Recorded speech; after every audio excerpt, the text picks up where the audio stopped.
Presentation of Fox Sports. We are Fox Sports. We are Ohio.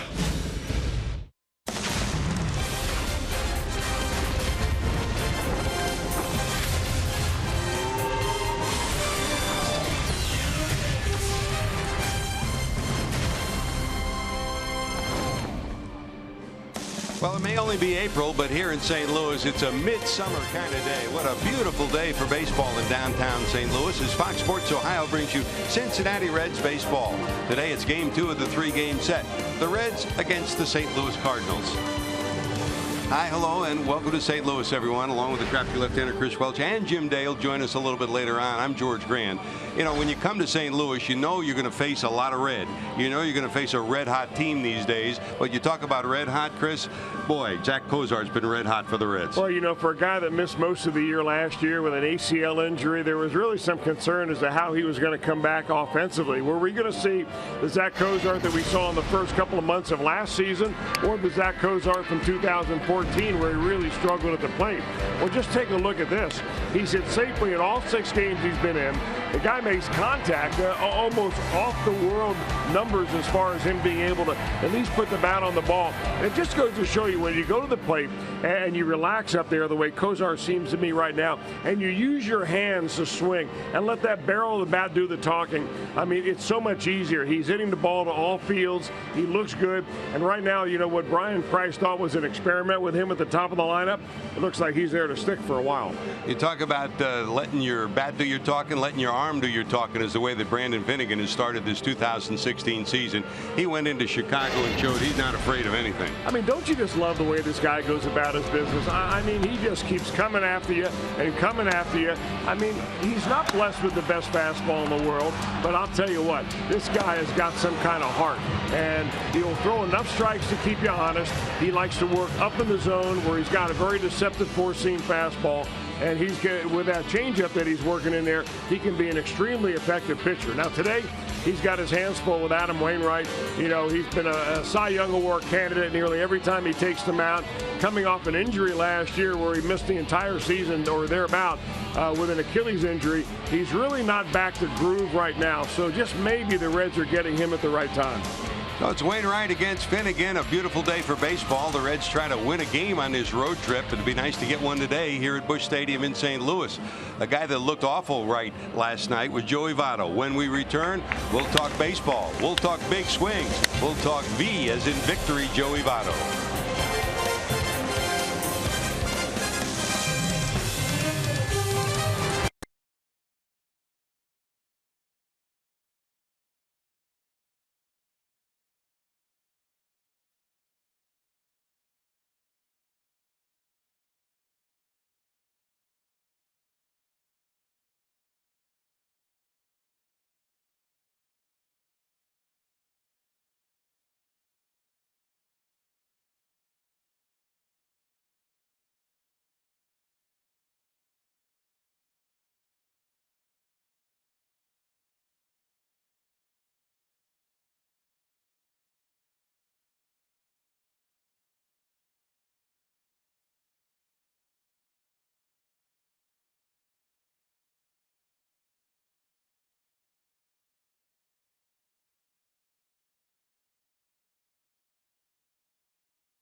Fox Sports Ohio is being brought to you by Chevy. Check out our award-winning lineup only at your tri-state Chevy dealers. By Cincinnati USA Regional Tourism Network. Stay close to CincinnatiUSA.com. And by Skyline Chili. Hey, feeling good? It's Skyline time. Well, you know, we're always feeling good when Joey Votto steps into the batter's box, because last night another example of why Joey Votto is Joey Votto, Chris. Well, the guy's amazing. I mean, you think you get him with 2 strikes, you're going to get him out. That's not the case, and he showed us last night in a bat against Carlos Martinez. Martinez jumps out ahead of Joey Votto in this at bat very quickly. First pitch breaking ball, next pitch fastball. Now you got an 0-2 count, and Yadier Molina is going to set up inside after this count right here, and you're going to see him, and he says, this is where I want the ball. Now, this is where 3 things can happen for a pitcher. Number 1, you can hit your spot and probably get a good outcome out of it. Or number 2, you miss inside and you hit the batter. Or number 3, you miss out over the plate. And a lot of times when you miss out over the plate, you get some damage. But against Joey Votto, the ultimate damage right there. Look at that ball sliding out over the plate. Votto on a 1-2 count hits an opposite field for a 3-run home run. The guy is an amazing hitter. And just because you got him 2 strikes does not mean you have him where you want him. Because on an 0-2 count this year, he's batting .500. Last year, he still was way better than the league average, which was 174. With 2 strikes, Joey Votto last year, nearly a .240 hitter. And if you can hit .240 in any count, you can make $5 million a year. So you can see Joey Votto is just one special hitter. It's funny, George. I saw him in the clubhouse. I told him that was a very impressive at bat last night. And he said, "Thank you." That's it. And I said, well, do you want to elaborate on it? No. Thank you. So that's very understated in the way he goes about it. But in his head, when he gets in that batter's box, boy, he is battling the pitcher like nobody else. It's called about making professional at-bats, and that's what Joey Votto does every time he's in the box. Coming up, JD will be by talking to Dan McLaughlin as we talk about offense and talk about this Cardinals team.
Check out today's storylines brought to you by Elk and Elk. Cardinals offense, big disparity between wins and losses. Over 10 runs per game in their 6 wins, under 3 in their 4 losses. The average, big-time disparity. Look at the average with runners in scoring position, but the home runs really stand out. 14 runs or home runs in their wins and just 3 in their 4 losses. To talk more about the Cardinals, my pleasure to bring in the television play-by-play voice of the Cardinals, Dan McLaughlin, on Fox Sports Midwest. Now, outside of those first 3 games against Pittsburgh, man, this offense has been unreal. It is, and you know, it's surprising because after those first 3 games in Pittsburgh, the Cardinals struck out in the 3 games 37 times. 37. So we came out of that thinking, uh-oh, this could be a long year. But when you face Liriano and some of the very good pitching that the Pirates can throw out there, as you'll see, it can be a tough series. But after that, the Cardinals went down to Atlanta. They had pinch hit home runs. They're hitting a bunch of home runs, and it's carried over to the Milwaukee series and certainly what we saw last night. Well, the expectations are always high here in St. Louis, and why not? The Cardinals have certainly earned it. Looking at the Central Division, looks like it's going to be just as tough this year as it was last year, but everyone picking the Cubs as the darling pick. We have to talk about this? Yeah, what are the feelings around here, because that's such a big rivalry? Well, it's the biggest rivalry that the Cardinals have, and it's been that way for years, and there have been a lot of down times for the Chicago Cubs, and then there's been some good times, and now I think the Cubs fans think this is the best of times, and they're very good. There's no doubt about it, but I do think the Cardinals and the fan base are sick of hearing about the Cubs, and what added to that is when you have a guy like Jason Heyward who leaves the situation here in St. Louis, and reports indicate that the Cardinals offered more money with the buyouts and he doesn't stay in St. Louis, our fan base and all of us around the club, we're not used to that. When you come to St. Louis, hey, you're supposed to stay. And now not only did he not stay, but he goes to the rival team in the Chicago Cubs. So Monday night when they're here, this place is going to be rocking. We've got, I think, 44,000 tickets already sold for the game. A lot of Cub fans will be here, but when he's introduced, Heyward, and Lackey, by the way, I think is supposed to start on Monday, it's really going to add a lot to this rivalry because, again, I think most people in town are just sick of hearing about the Cubs. If it was the Reds, the Pirates, Milwaukee, okay, we can handle that. The Cubs, we don't like that. Love the rivalries in baseball. Dan, appreciate your insight. Great to see you, Jim. All right, that's Dan McLaughlin. Stay tuned. Right around the corner, it's the lineups and first pitch. Little day baseball from Busch Stadium in St. Louis on Fox Sports Ohio.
Bright sunshine, blue skies. Let's play 2. We'll play 2 today, but what a beautiful day for baseball here in downtown St. Louis at Busch Stadium number 3. Another sellout crowd expected as the Reds and Cardinals go at it in game number 2. Let's check Brian Price's starting lineup for game 2 of this series. The red hot Zach Cozart hitting in 6 straight and over 400 will lead it off. Eugenio Suarez also over 300 bat second. Joey Votto hit his first homer of the year last night, followed by Brandon Phillips. Bruce Mesoraco Duval foul. Schebler and Finnegan, that's 1 through 9 for the Reds against this big, tall right-hander from Atlanta. Chris, he missed most of last year, came in to relieve at the end of the year, and he's back leading this rotation in 2016. It really is amazing that the Cardinals were able to recover from the loss of Wainwright last year. He did it in his 4th start, because he is more than just the top of the rotation pitcher. He's really their emotional leader, not only on the pitching staff, but throughout the entire dugout. Big, tall guy, 6 feet 7 inches tall.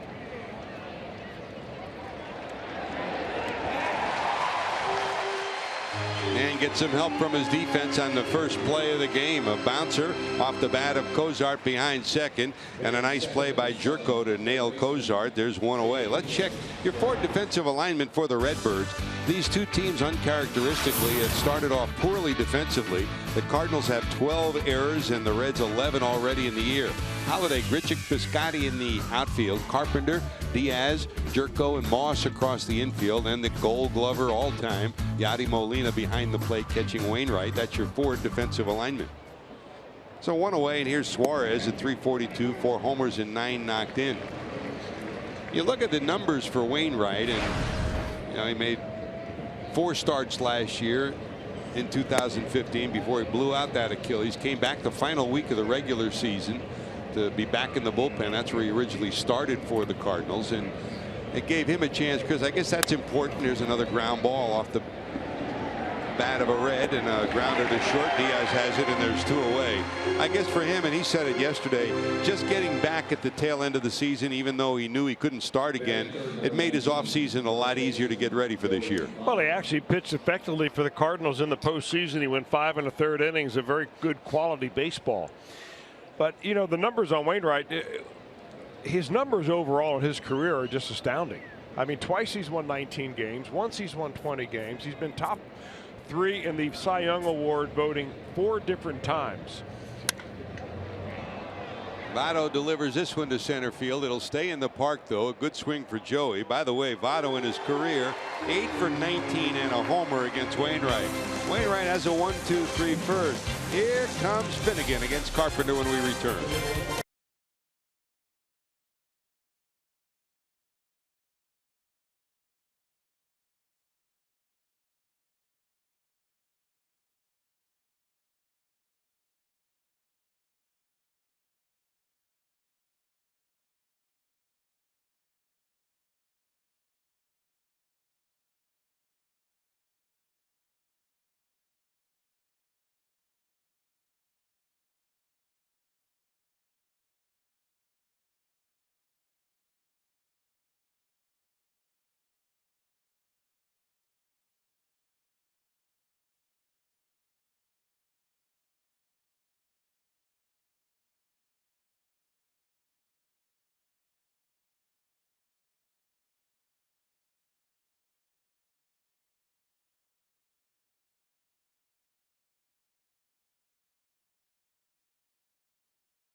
Carlos Martinez, he got a base hit and also pitched brilliantly as he led the Cardinals to a victory in game 1 of the series. He can sit, watch, and talk to the hitters today.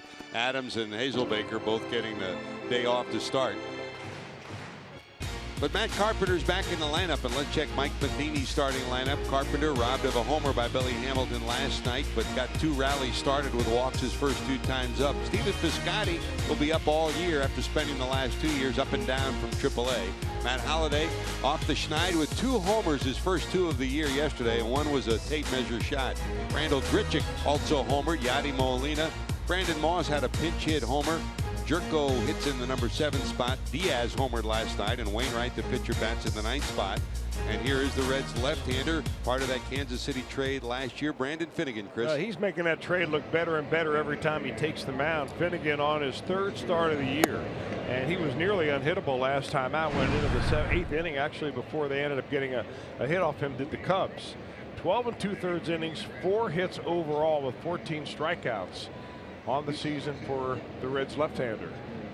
Here's Carpenter with a shift against him. That's hit hard. One hopper. Nice job on a tricky hop for Brandon Phillips, the Reds' former Gold Glover. Flags it down, and there's one away. A check the 4 defensive alignment for the Reds. A couple of more errors, both by Suarez last night. The Reds have 11 miscues on the year already. These are the 2 worst statistically fielding teams in the league so far. You know that'll change for the Reds. Duval, Schebler, Bruce, Suarez, Cozart, Phillips, Votto, and Mesoraco back in the lineup for the Reds, catching the left-hander Finnegan. Here's Piscotty at 243. And the Reds, who have been shifting more this year, shift against Carpenter, do not against Piscotty as they're back to a normal alignment. Good to see Mesoraco behind the plate again, Chris. It is, and it's got to feel good for Mesoraco to be behind the plate. He has spent so much time rehabbing that surgically repaired hip, you know, being asked over and over again every day, how does your hip feel? How you doing? How does your hip feel? I mean, he just wants to answer all those questions with playing time.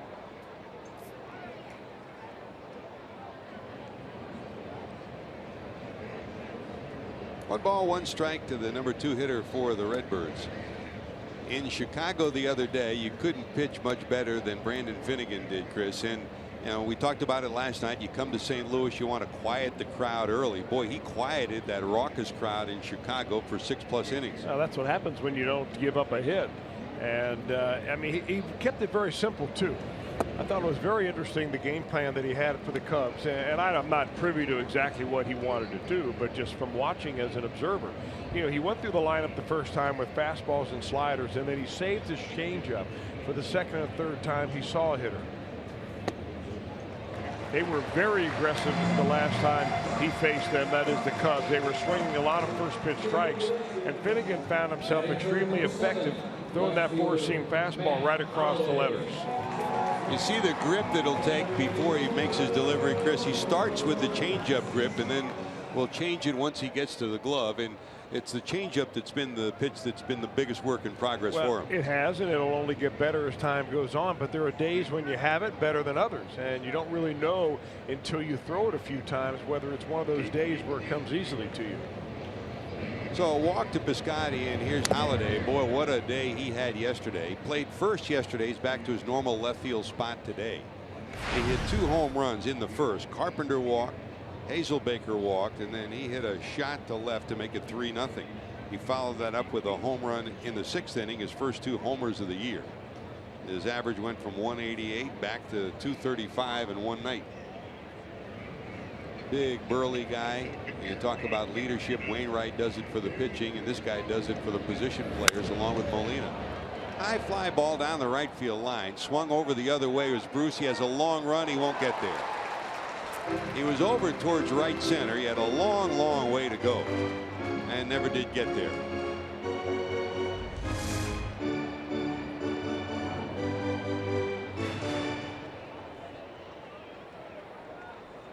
That's about the safest way to stop right there. Get your butt down on the dirt, and you avoid from going over that knee-high size fence they have going down either one of these lines. No balls, 2 strikes. Finnegan peers at the runner at first. The lefty delivers. That's a call, strike 3, a lively fastball. Holiday thinking it's a little high, and he'll bark a little bit at today's home plate umpire, Gabe Morales. Paul Nauert's the umpire at first. Jerry Meals at second. Ron Culpa at third. Finnegan's got to like it that they're going to get this pitch called for a strike. I mean, the top end of the strike zone, remember, is the shoulders to the waist. Take the midway point there, and that's it as the hitter swings. I think that was right in there as a strike, and that's where Finnegan is the strongest, pitching up and pitching in. Spoken as a true representative of the pitchers union. Right in there. We'll take it. Well, I mean, my opinion verified by the Fox box. That's right. Here's Randal Grichuk, 241, couple of homers, 6 knocked in. He homered yesterday. Started off with a very difficult series in Pittsburgh. And little by little, he's gotten his eye back. He's gotten his rhythm back. And the Reds will overshift against him with 3 infielders to the second base side of the bag. Well, Grichuk likes to rip up there. I mean, he just gets in the batter's box and he just is ready to let it unload.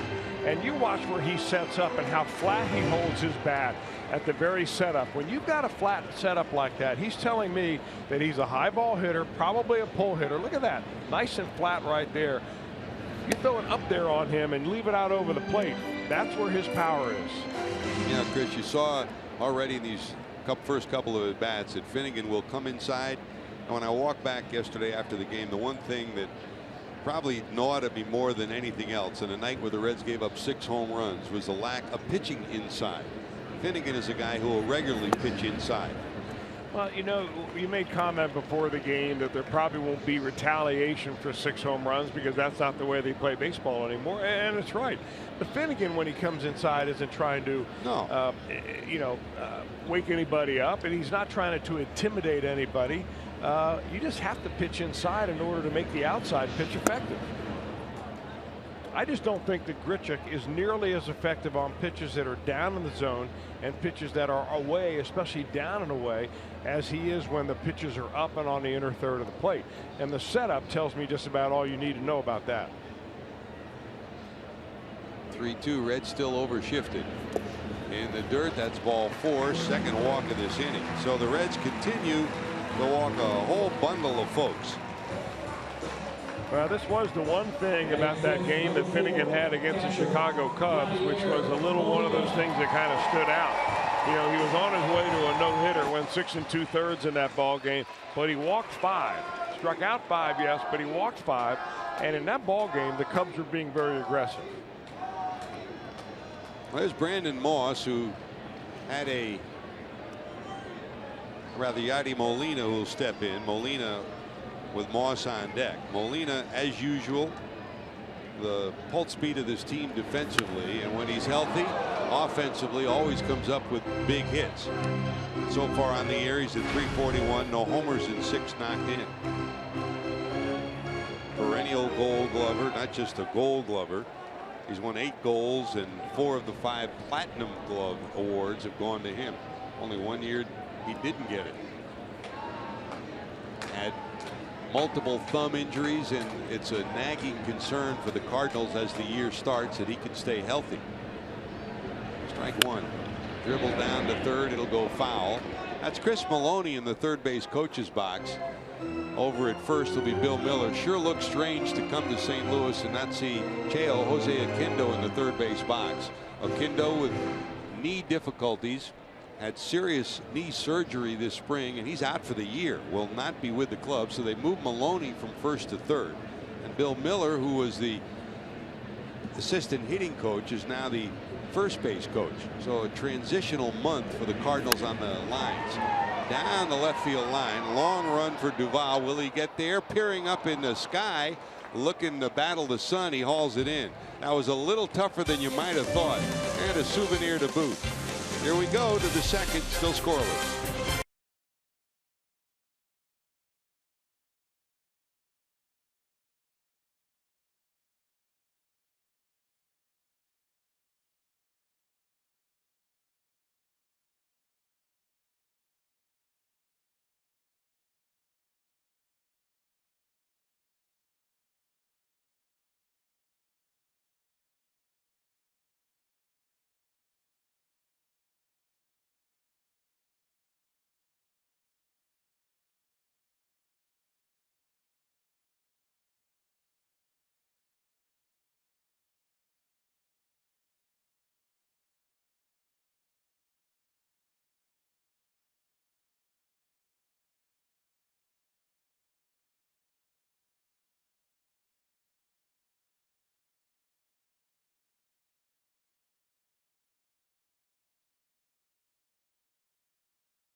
#1 live streaming sports service delivers everything you've come to expect and a whole lot more. Includes a free subscription to At Bat Premium, the #1 app for live baseball. Blackout and other restrictions do apply. Visit MLB.tv for details.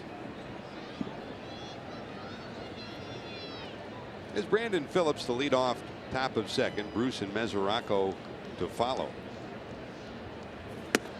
You look at the numbers for Wainwright against the Reds in his career. Not great. 8 and 9 and 23 career games. 17 of them starts and an ERA of over 4. But you go up and down the lineup. We told you about Votto, who was 8 for 19 with a homer. But Phillips is only 3 for 22, hitting 136. Jay Bruce has a couple of homers, and Mesoraco has 3 hits off him.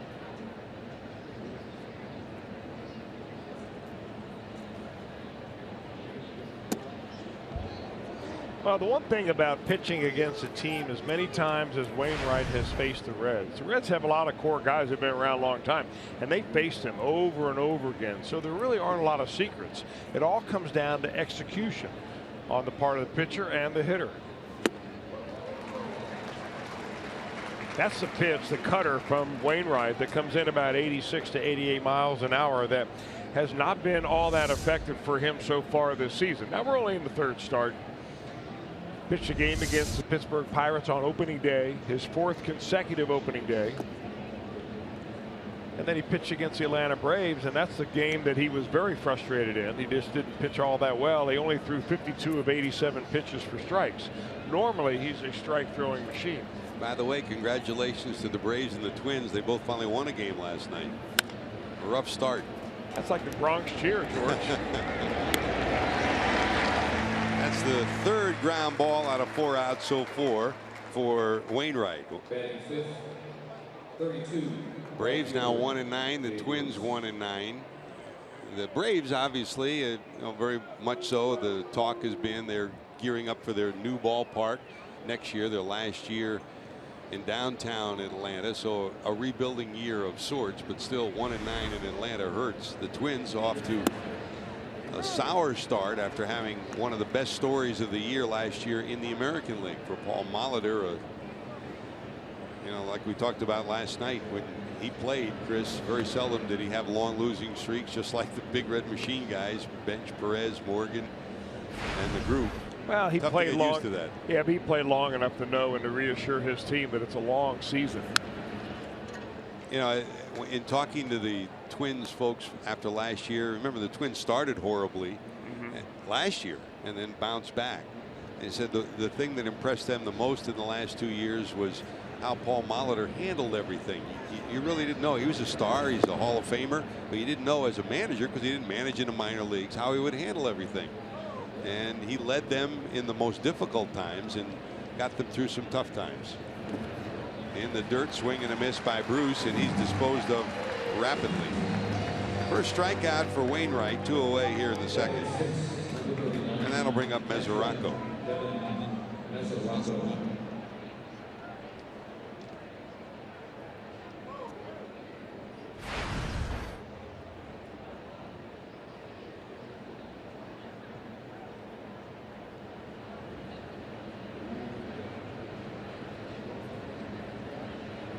Cardinals will overshift on Mesoraco. 3 infielders to the left side of the second base bag. And by the way, Chris, you and I were both commenting on it last night.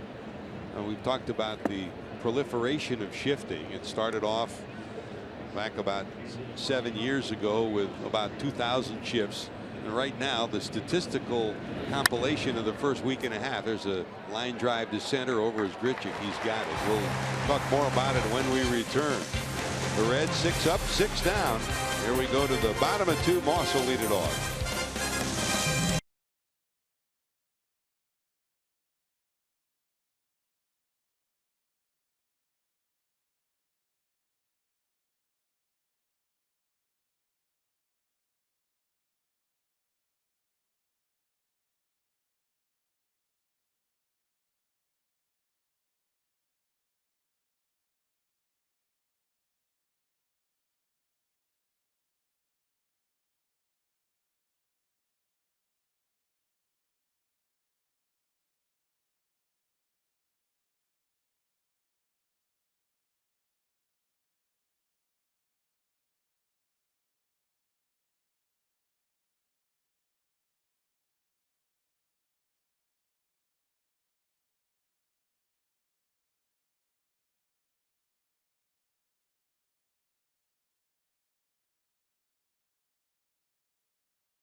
Yes, bringing the energy numbers. Brandon Finnegan, the subject of today's IGS story. First 2 starts against Philadelphia and against the Cubs.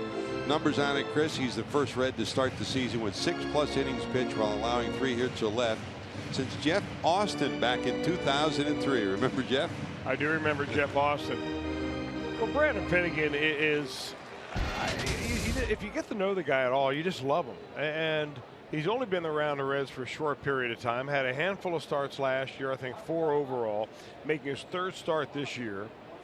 He was only drafted in 2014. And there are 8 players from that 2014 draft that are currently in the major leagues. Only 8. And out of those 8, 6 of those were first-round picks. All of them, other than Brandon Finnegan in the first round, went higher, including the #1 pick, which was Carlos Rodon of the White Sox.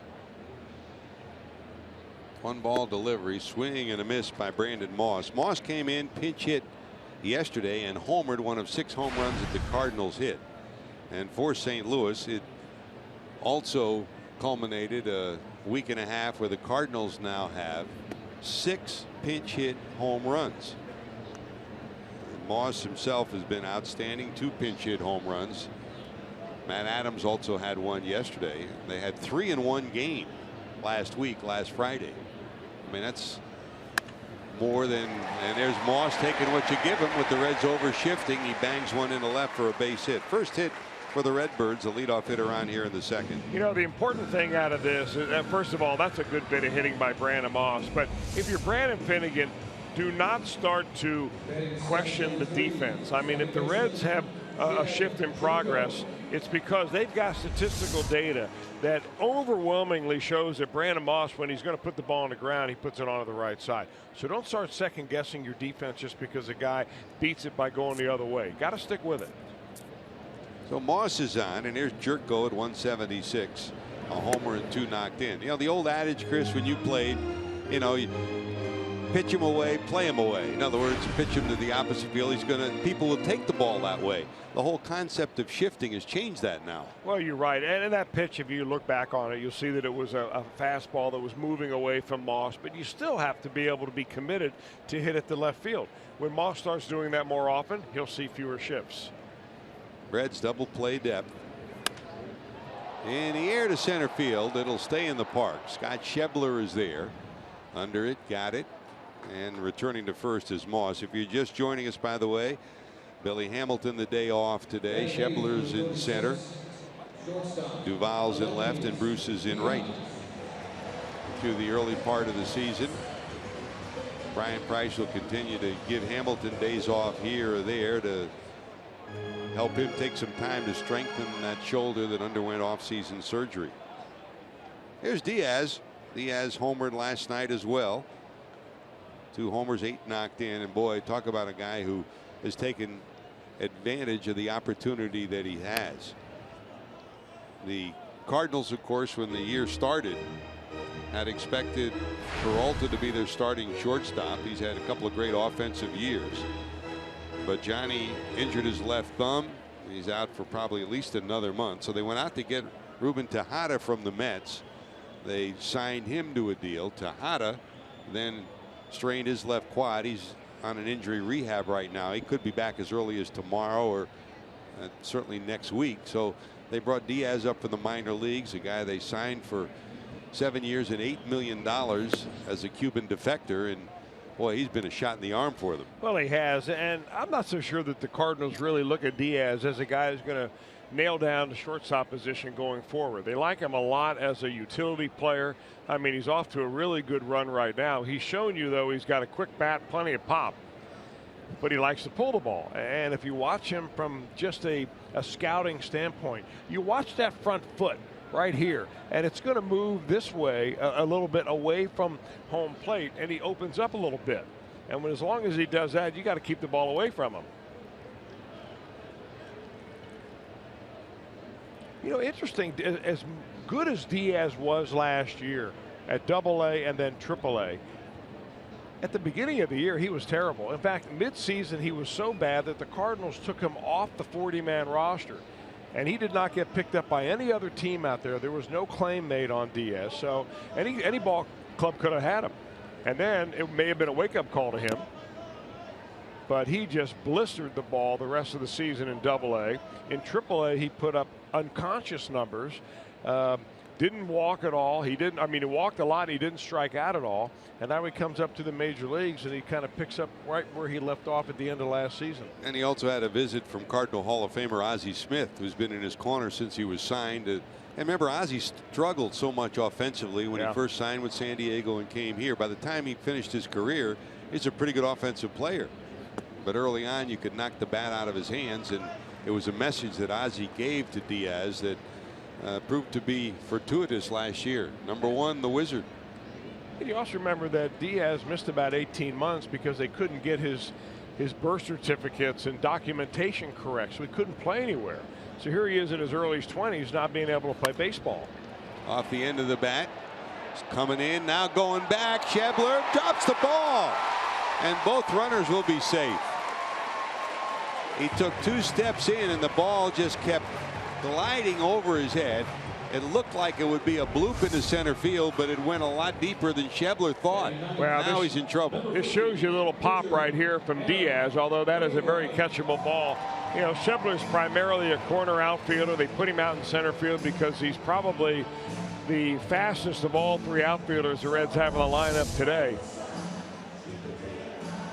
Boy, nowhere to hide out there. Now you got fans on over your left shoulder, over your right shoulder, and they're going to be razzing him for a while. Well, the Reds, who committed errors last night to help the Cardinal offense, commit one here. So there's 2 on, still nobody out, and Finnegan, with 1 out rather, and Wainwright will come to the plate. Wainwright has 1 sacrifice this year. Cardinals have only a couple. Wainwright, good handler of the bat, outstanding high school athlete in Georgia. Football player, baseball player, the Gatorade Player of the Year, signed with the Braves. And you know, Walt Jocketty completed a lot of great trades when he was here in St. Louis, Chris. One of them was bringing Wainwright here. Well, this may have been the best one he ever made. He did that when Wainwright was a minor leaguer. In fact, they traded away Ray King, left-handed pitcher, to the Braves in exchange for J.D. Drew and Eli Marrero. And both of those guys were pretty good players. In fact, Eli Marrero is now the manager of the Daytona Double-A team for the Reds in the Southern League. And Wainwright blossomed into a Cy Young caliber pitcher. Boy, and Ray King was very serviceable for 3 or 4 years for the Cardinals out of their bullpen, too. Saw him a lot back in that era when the Reds had so many left-handed power hitters. 1 ball, 1 strike, showing bunt again. I'll tell you what I really like what Wainwright's doing. If you're a young player at home, I don't care whether you're a pitcher or a position player and you're asked to sacrifice bunt, watch what he does in the batter's box. He makes sure that when that pitch is underway to him, that he is at the very front of the batter's box. You have to have both feet in the box or on the line at the time of contact, but he moves all the way up, and by moving up in the box, you get a lot more fair territory to work in. Watch him move up right here. Well, he doesn't do it that time because he's swinging away. 2 balls, 2 strikes. And, you know, the genesis of his offensive approach too came from his days in Atlanta. When he came up through the system in the spring training, he sat with Maddox, Glavine, Smoltz, that whole crew, and they talked about the importance of offense and the ability to lay down a bunt, the ability to get a hit. Here's the 2-2. Loop to the right side, but foul and out of play. Despite the fact that Adam Wainwright was traded to the Cardinals and he's synonymous with the St. Louis organization, he grew up a hardcore Atlanta Braves fan. I mean, for years and years he watched Greg Maddux and John Smoltz and Tommy Glavine pick apart hitters in the National League, and he learned just an immense amount about pitching and baseball by watching that team. 2-2. Popped up behind second base. Over is Phillips. He'll haul it in. Infield fly rule called. 2 away. Back to the top of the order. Carpenter.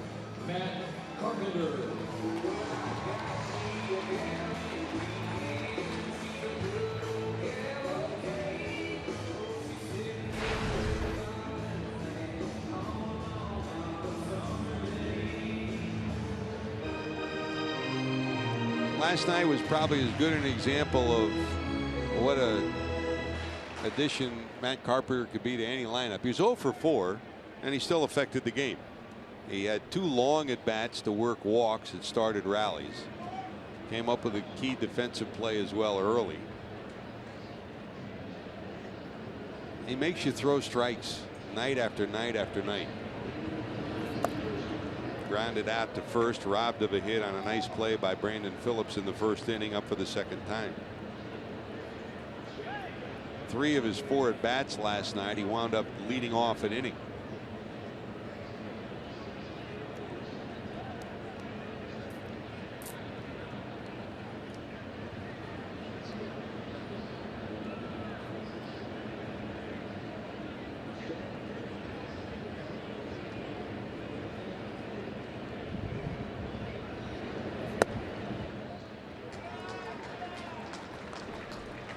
Carpenter, now 30 years of age, grew up in Galveston, Texas, another Texas product like Finnegan. Finnegan grew up in Fort Worth. Not a big guy, and a guy who had to prove himself every step of the way, all the way to the major leagues, and now one of the best leadoff hitters, one of the best third basemen in the game. 2-0. Cozart trying to keep the runner close out at second.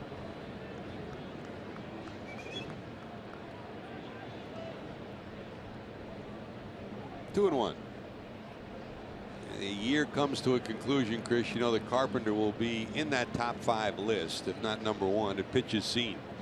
He'll make you throw strikes. He'll give the guys that hit behind him the chance to see everything the opposition has. Broken bat, bloop. That's going to drop for a hit. Rounding third, scoring will be Moss. And it's first and third. Well, good teams take advantage of opportunities given to them by the other team, and the Reds opened the door with an error in center field on a ball that should have been caught. Now you turn the lineup over. You've got to face one of the toughest hitters in baseball with runners in scoring position. And I know there are a lot of people out there that just shaking their heads saying the guy can't determine when he's going to get his hits. Why talk about risk? But the fact is, year in and year out, he finds a way to elevate his game when there's a guy out there on second base. So first and third, and here's Piscotty, who walked first time up. And we have talked a lot about it the last 2 games. Not only do the errors set up offensive opportunities, prolonging innings. I mean, the inning would have been over on the pop up to Brandon Phillips had not the error been made in center. It adds pitches to the pitch count of your pitcher too.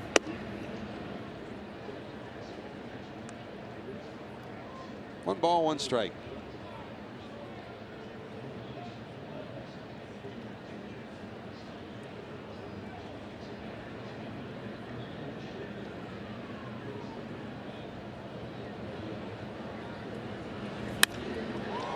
Hit hard to center. Schebler back at the wall, looking up. It is gone.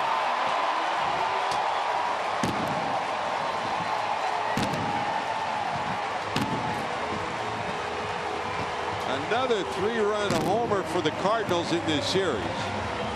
This one off the bat of Piscotty, and it's now 4-0.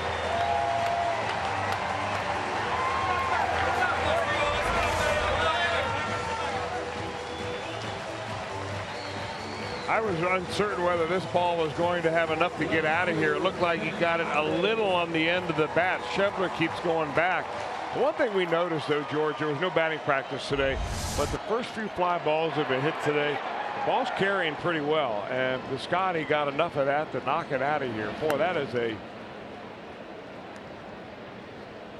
that's like having a lead weight drop on your head right there. You're thinking you're almost out of the inning.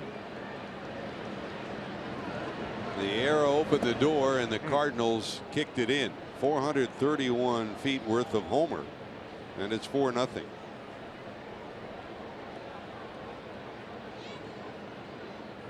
And that brings up Holliday, who started it all last night with a 3-run homer in the first.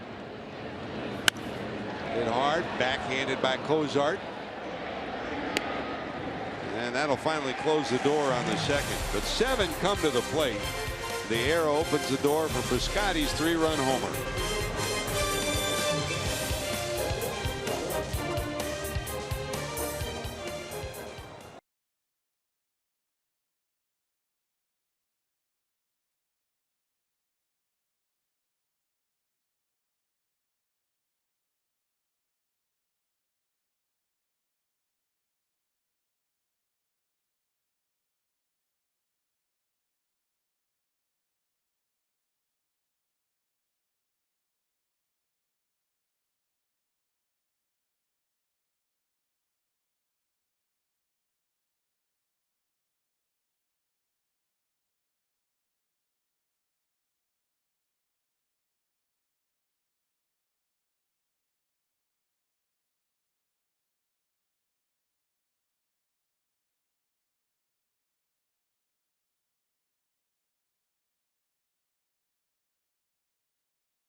Saturday at the ballpark, April 23rd. Thanks to John Morrell. First 25,000 fans receive a Votto-Matic Super Bobblehead. For tickets to see your Redlegs take on the Cubs for as low as $12, call 513-381-REDS or visit reds.com today.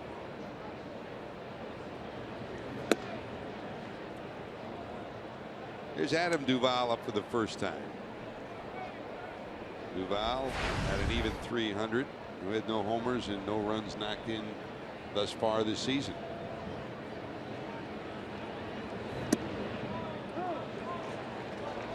This game 2 of the series tomorrow. It'll be John Moscott making his 2016 debut against Michael Wacha. The Reds will miss former Red Mike Leake, who will pitch on Monday against the Cubs. And that will be an interesting series here, Chris, because we talked a lot over the winter, and I remember hearing very clearly that Jason Heyward was on his way back to St. Louis. Then he was on his way to Baltimore, and then all of a sudden he ended up in Chicago. This may be one of the few times ever that a former Cardinal will come back and get booed.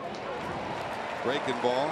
Duvall's retired. 1 away here in the 3rd. And it really isn't anything that Jason Heyward said directly against the Cardinals. It was just all kind of implied, unsaid stuff, essentially saying, I really like the atmosphere in Chicago, implying that he didn't like the atmosphere in St. Louis. He's a good player. There's no question. The Reds saw that. He came up with a huge hit in the Brandon Finnegan game on an 0-2 pitch. But you're right. I mean, these Cardinal fans are good fans, and they're fans that appreciate good baseball and good baseball players, and they normally give credit to the opposition, or they give credit to former players who come back and play against them. Did pretty good to right on his horse's Piscotty at the warning track. He'll haul it in 2 away. And it became pretty public that the Cardinals had offered more money than the Cubs to the eventual contract that he signed. So that was part of the overall brouhaha. So it'll be interesting to see how it unfolds. And these two teams, the Cardinals and the Cubs, have an edge anyways. I mean, the kind of money they're throwing around to free agents now anyway, it's like getting an extra scoop of rice at a Chinese restaurant. It doesn't mean anything. I've got enough. I liked your line before. You hit 240 and make $5 million. That's not bad, huh? Look it up. Yep, you're right. Well, you want some examples? Well, somebody's got to get it started. There's Finnegan, a rifle shot to center field. That's a base hit. Wainwright looking over at him right there, because Wainwright had to do a little chuck and duck right there. That ball was just walloped and blistered right back at his head. So back to the top of the order with 2 away. Here's Cozart, who grounded up. Here's another look at it.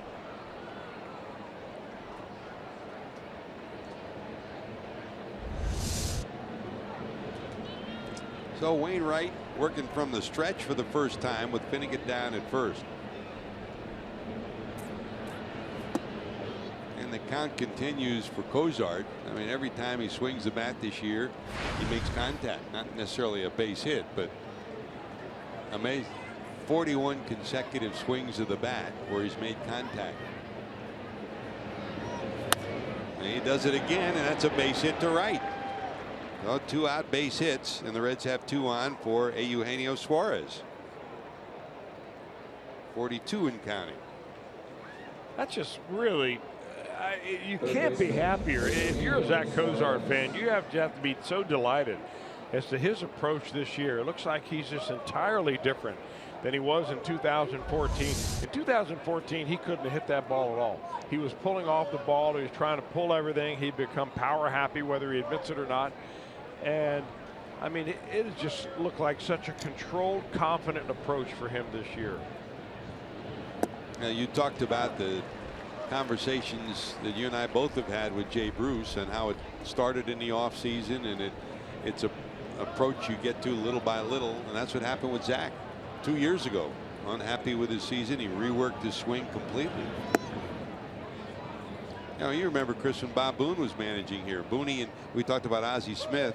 They both said the same thing. I mean, Booney said he really didn't learn and figure out hitting until well after the age of 30. Yeah. Until he simplified things and realized, I got to do what I can do best. Ozzie did the same thing.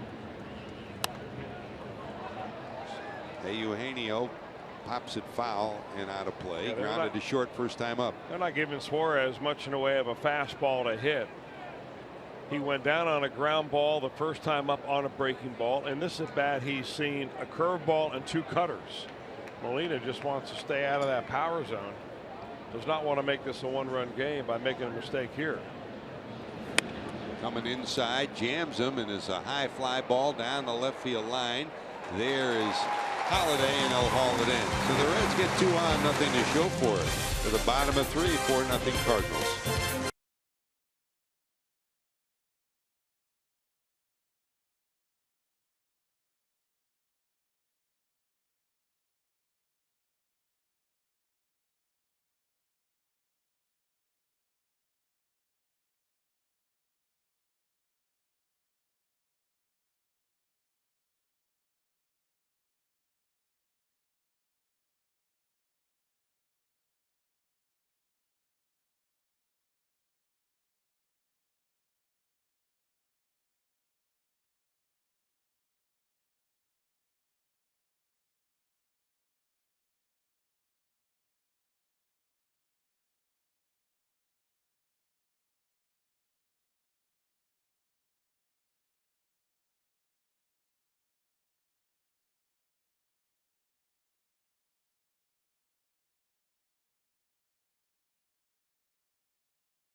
Again here in St. Louis.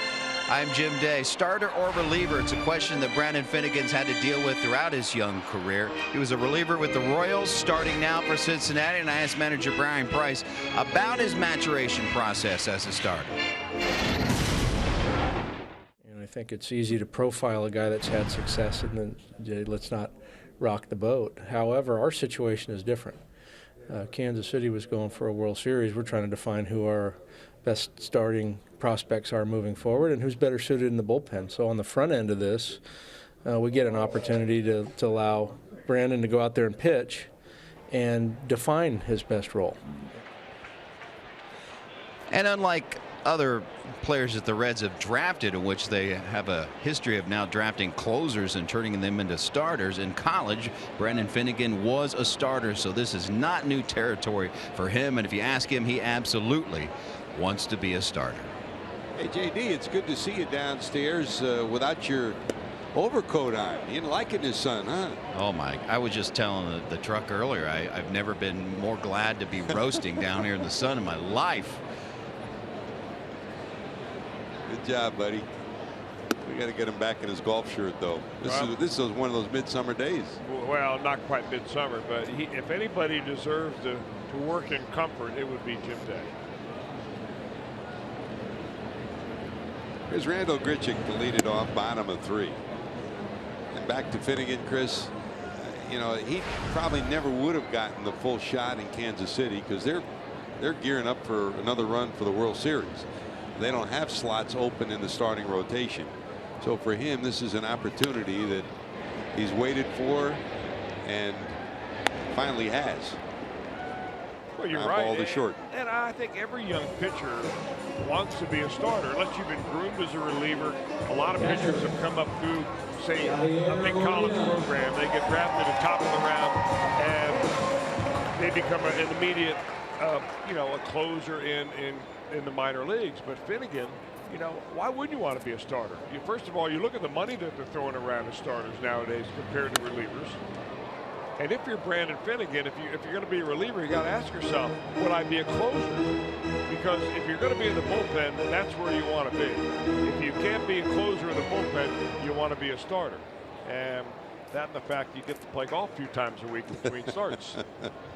You can't ignore the important stuff. That's right. Let's put first things first here. No balls, 1 strike. That's strike number 2 to Yadi Molina, who flied to left first time up. And there's no reason why Brandon Finnegan can't do it. I mean, he's got plenty of arm. He's got a great feel for pitching. It's all about the development of his secondary pitches and command of his fastball. Suarez across the infield, and there's 2 away. Finnegan went to TCU, was an outstanding player there, and was drafted by the Royals in 2014. He was a starter in the minor leagues. The Royals didn't need a starter. They needed help in the bullpen for the stretch run. They ended up bringing him up at the end of the year. He eventually pitched in the World Series. That came after he pitched in the College World Series, becoming the first player to do that, pitch in the College World Series and the regular World Series the first year. In the following January, as you know, I do the rookie development program down in Washington, D.C. area at Lansdowne Convention Center. It's a joint project that the major leagues and the Players Association work together on. Finnegan came in to tell some of the young players what he went through. We'll talk about that next inning. Brandon Finnegan has a clean 1-2-3, his first of the day.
NASCAR Sprint Cup Racing heads to Bristol, Tennessee, starting at 12:30 Eastern, only on Fox. I'll watch it live on Fox Sports Go. The weather finally turning the corner for baseball, for NASCAR too. Tomorrow, 12:30. There's Joey Votto facing Wainwright. Line drive left over is Holiday. He won't get there. It's 2 hops to the wall. Votto round first, heading to second, and he'll cruise in with a 2-base hit. Nice chess match, Wainwright and Votto, Chris. Well, in his career, Wainwright has had the best of Votto. Votto comes in batting a $176 off of Wainwright, but you know, these are both players at the top of their careers and at the top of the league. And you know, good pitching is going to stop good hitting, although Votto is beginning to see the ball a whole lot better now than he was a week ago. That was evidenced last night by that home run that he hit opposite field here. So Wainwright from the stretch will face Phillips. Brandon bounced to second first time up.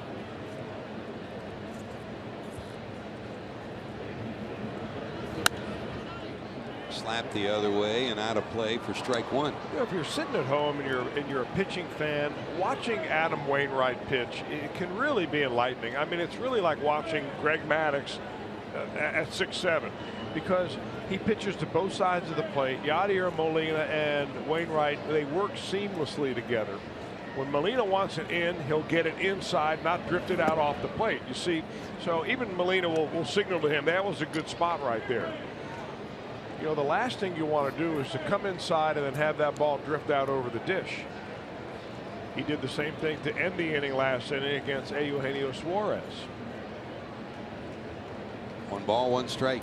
Breaking ball just misses. We talked about Wainwright being a Braves fan. You know, when he was growing up, they used to clip out articles that would appeared in any of the papers down in Georgia. He was from Brunswick, Georgia, that had quotes from Leo Mazzoni, the Braves pitching coach.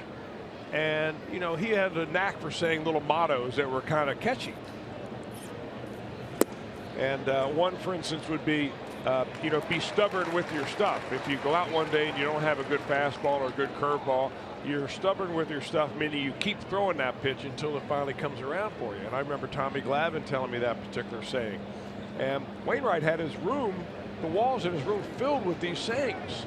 And it really helped him develop as a youngster what his pitching is all about right now. Fouled off by Phillips. And you talk about Wainwright and Molina. It's important for a pitcher to have confidence in a catcher to throw the pitch he calls. But it's also important that the catcher knows and has confidence in a pitcher to deliver a pitch to the spot that they want. Yeah, you don't want to ask a pitcher to do something he can't do. 2 balls, 2 strikes. Phillips spoils another. I mean, the thing that Wainwright does as well as anybody, and all good pitchers are doing this. I mean, you watch Jake Arrieta, he's doing it. You watch Kershaw and so on. But the plate is 17 inches wide. He's using that entire 17 inches.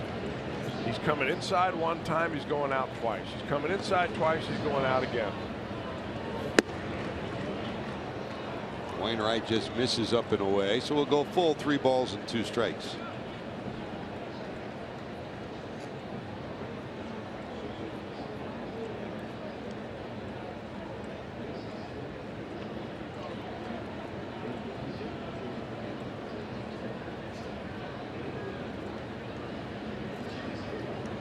Votto off second. Wainwright to the stretch. All 4, and the Reds will have first and second, nobody out for Jay Bruce.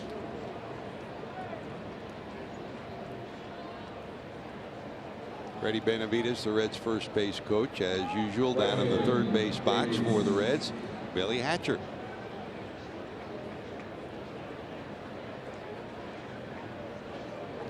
There's Jay, struck out on 3 pitches, first time up in the second, up for the second time. They overshift to the right side against him.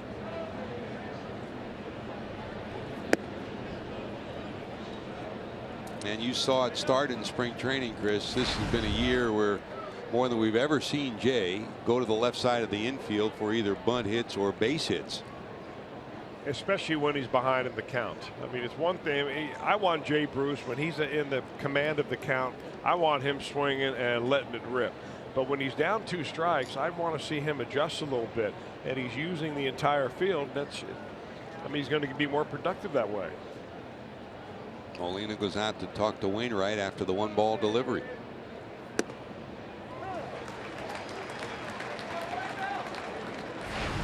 This is the way he's charted out so far, Chris. All over the place.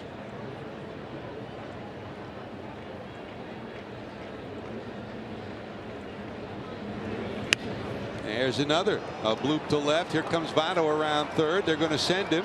Holliday comes up throwing. The throw to the plate will be cut, and the Reds get on the board. Good job by Votto at the crack of the bat, off and running. Good job by Hatcher to sell him. He sends him, and the Reds get a run in, and it's 1st and 2nd. It's a 4-1 game. Well, a little breaking ball right there that Jay Bruce fights off. He's thinking he sees it well. He's going to keep his hands inside. He does that. You're going to run more often than not on Holliday if you give him a chance. And the Reds are able to get one. Come on, Dad. Come on, Dad. So Phillips goes to second. Bruce is on at first. Still nobody out, and here's Mesoraco line to center first time up.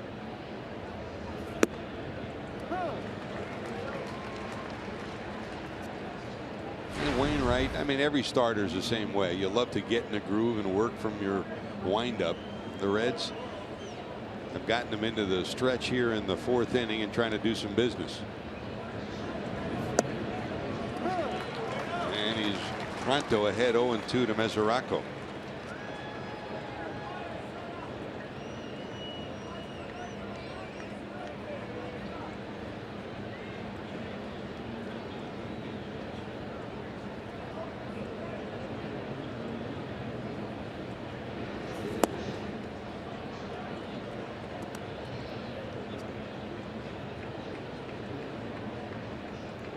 Great to have you with us, George Grant, Chris Welsh, Jim Day, here at Busch Stadium #3 in St. Louis. A beautiful day for baseball. Down the 3rd, scooped up by Carpenter to get one. On to first, not in time. They'll get an out at second. It'll be 1st and 3rd for the Reds with 1 away.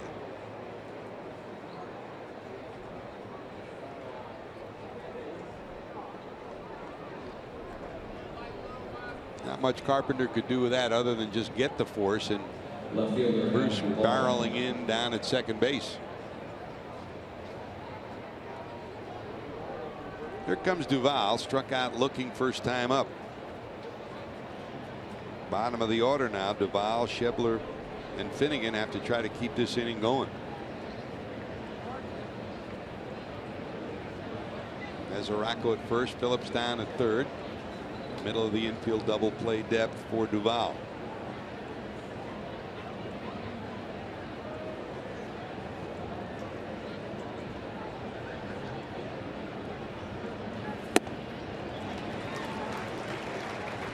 Waves at that for strike 1.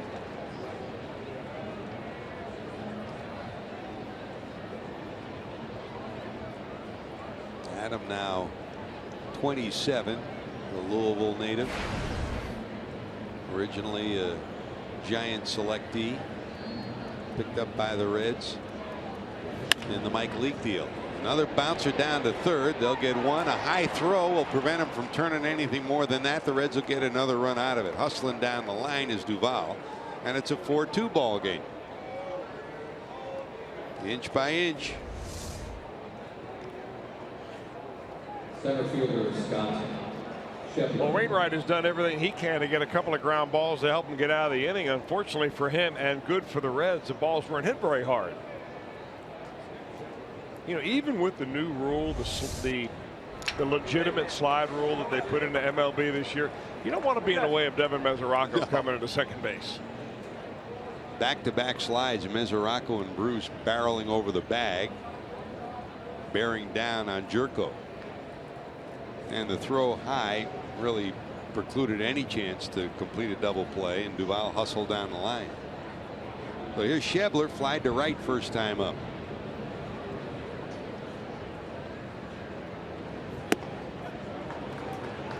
That's a strike. Not often that Duvall and Schebler each are in the lineup together. Usually they've been platooning over and left, but with Hamilton out, they're back to back in the 7th and 8th spots today.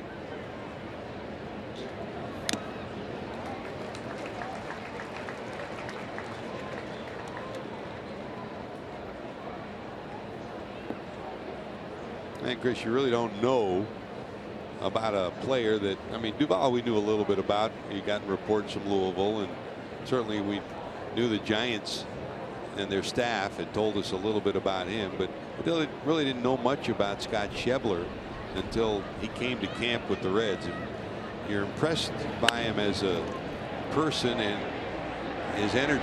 There's a grounder. He's retired here. But the Reds finally get something going. Leadoff double by Votto starts it. They put 2 on the board. It's a 4-2 game.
Reds baseball on Fox Sports Ohio, being brought to you by your local Ford dealer.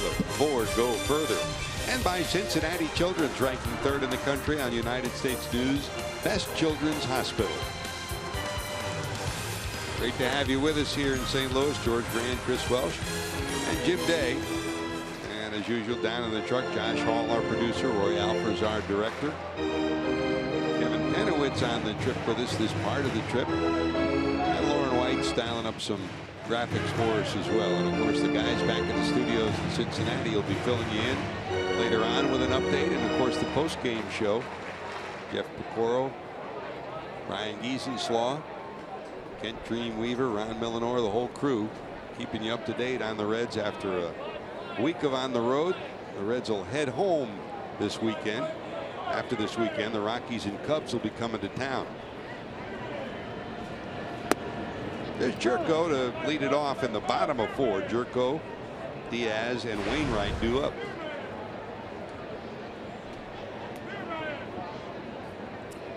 And you look at the pinch hit home runs that the Cardinals have, 6 of them already this year, and you say that's odd. Certainly it is. I mean, they had, well, they had 3 or 4 last year. That's all for the whole season. But the one thing they did try to do when last year they had some younger players on the bench, they did have to try this year to try to get a little more pop into their bench for late in the game pinch hitting opportunities, and they got that. Jerko can hit one. Brandon Moss and Adams, each of them will be part-time players, so that there's a good chance each of them will have a chance off the bench. You've got some home run power on this club from the bench.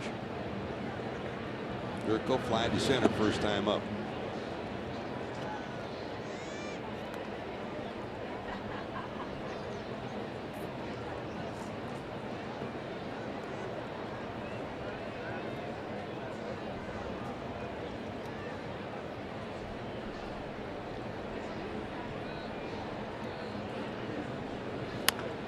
You know, back to the story we were telling about Finnegan, Chris, with after his appearance in the College World Series and then the real World Series for Kansas City, he came to rookie development because they didn't anticipate he would have been called up. They just had a need and they inserted him in the bullpen, and he delivered. And we have sessions where some of those that have had a taste of the major leagues get to talk to the rest of the minor leaguers. And rookie development, each team sends its top 2 or 3 prospects to Lansdowne Convention Center for a week. And they're the players that most of them haven't made it to the major leagues. They're in AA or AAA. And the concept is to teach you how to be a major leaguer off the field, not on the field. All these players are the cream of the crop athletically. There's psychologists, psychiatrists. Walter Updegrave comes in from Money Magazine to tell you about how to save your money and, you know, handle your money. The FBI has a representative. You know, Billy Beane came in to talk about diversity this year. So there are very many issues to talk about off the field. Here's Finnegan on the 2-2. That's wide, full count, 3-2. And once in a while you get a player that's been in the major leagues. Finnegan was one, and I asked him to sit up and with me and talk to some of the younger players about what it was like to go up there, and he gave them a real tutorial. On the line, long run, Schebler, will he get there? He does. Like he put it in his pocket, a line drive out. Nice play by Schebler, 1 away. You know, basically he said, you know, look, we've all been stars. We all were stars in high school. We all were stars in college, some of you. When you get there, he said, mind your P's and Q's, work hard. Mike Swanson, the PR director for the Kansas City Royals, was there at the same time too. And he told a couple of stories about how he made the transition. Bottom line was, you've been there, Chris, and you try to tell these young players, when you get there, learn from those who came before you, whether that's as a pitcher, as a hitter, or even more importantly, how to conduct yourself. Well, it really boils down to respect, and you can tell the young players that come up that have respect for the game, for their coaches and manager, and for their teammates, and those that feel like they need more respect than everybody else. And Finnegan, of course, is a guy that he understands what it's all about. I know he's delighted to have a chance to be a starter on this ball club, but at the same time, he wants to see this ball club do the same thing that the Royals have done, because he got a taste of what that's all about twice in the same season. Once in college in the World Series and once in the major leagues in the World Series. And when you get that taste, you develop a hunger. No balls, 2 strikes to Diaz. There's a bloop in the left. That's a base hit. Diaz started the trouble for the Reds in the second. His back liner to center field went off the glove of Schebler for an error. That opened the gates to what amounted to a 4-run inning for the Cardinals. Had not that error been made, no runs would have been scored in the 4th. And that's a 4-2 game right now. Here's Wainwright. Showed bunt early in his at bat last time up, and then later swung away. See if he'll be sacrificing here. Shows bunt.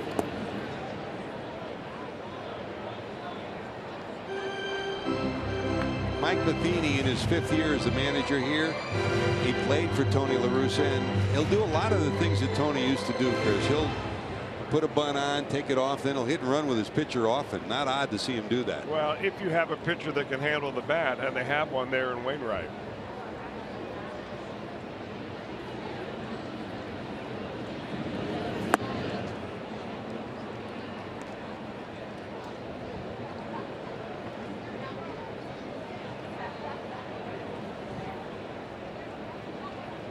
Wainwright steps out, long look at Chris Maloney down at third. He rolls through some signs for him.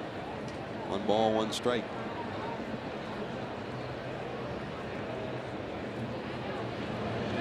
Shows bunt, fouls it off.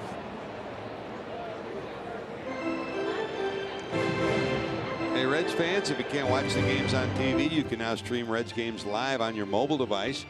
Just go to your app store and download the free Fox Sports Go app. Log in and stream the Reds wherever you go. The Reds Reds will follow you everywhere.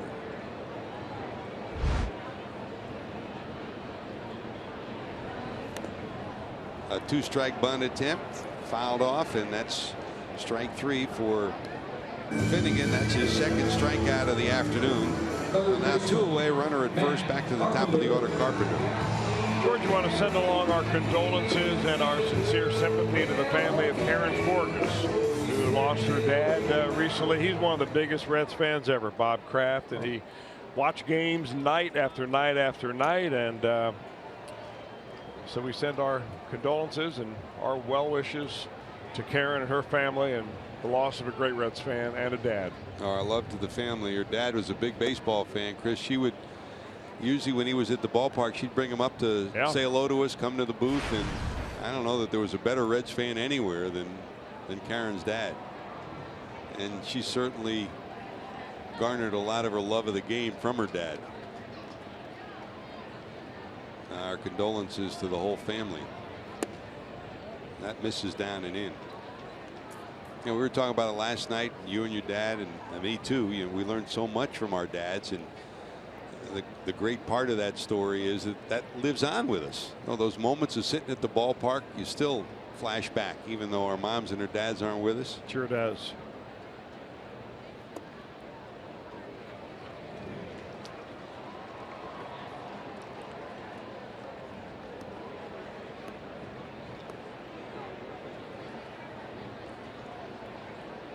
Three balls, no strikes to Carpenter, who bounced out his first time up and singled in the first run for the Cards his second time up, and there's ball 4. He works another walk. Well, 2 on, 2 out, back to Piscotty. Here in the 4th, hitting the 77 pitch mark for Finnegan, and out comes Riggins to check the level on the tank. I think more or less it's to kind of break up the momentum right here. You know, Piscotty hit him for a home run his last time up. Riggins can't tell him anything right now that Mesoraco can't tell him. And they just want to make sure that they kind of get Brandon out of whatever negative state of mind he may have drifted into after that 4-pitch walk to Matt Carpenter. That was a home run by Piscotty that went out to center field, 430 plus feet.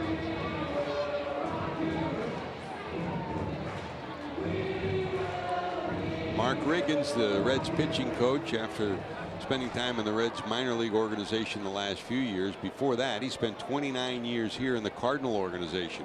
Longtime roving minor league pitching coach, a guy who was so well respected in his years here. So Finnegan from the stretch, 2 on, 2 out.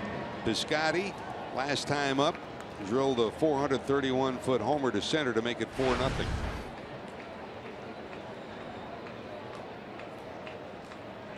Diaz out at second, Carpenter down at first.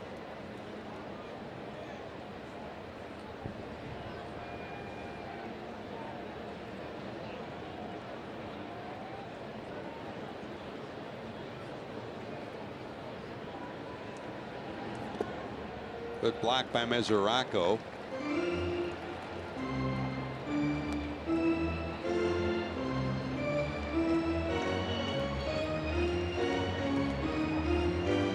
No relief after this. Holiday's on deck, so a key at bat for Finnegan, a key at bat for the Reds here in the 4th.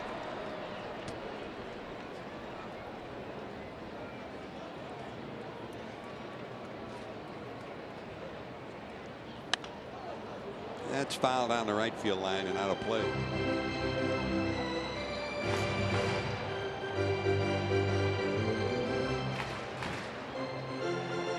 Piscotty is a #1 draft pick, although he was taken in the 36th round, 2012, came out of Stanford.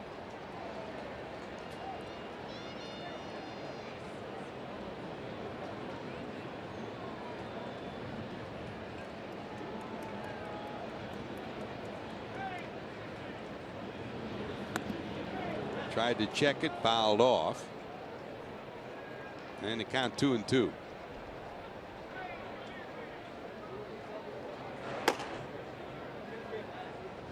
The bad news for the Cardinals is they lost Jason Hayward. The good news is after Piscotty bounced back and forth the last couple of years, he's prepared to take over in right field this year.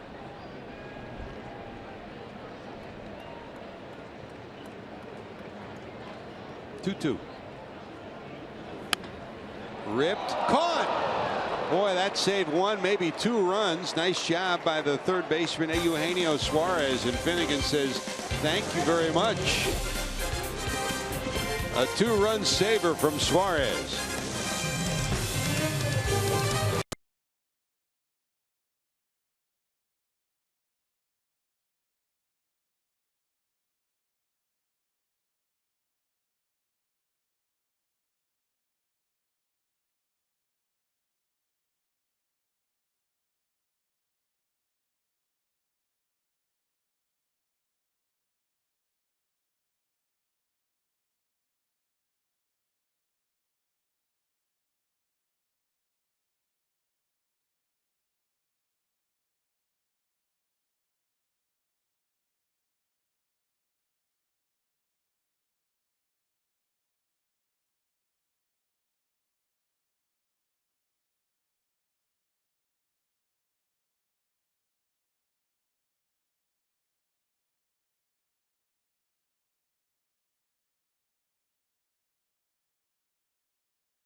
Older can take advantage of the Senior Day special and purchase non-premium tickets at half price thanks to Tri-State Centers for Sight. For tickets, call 513-381-REDS or visit reds.com. Rockies heavy hitting always coming to town.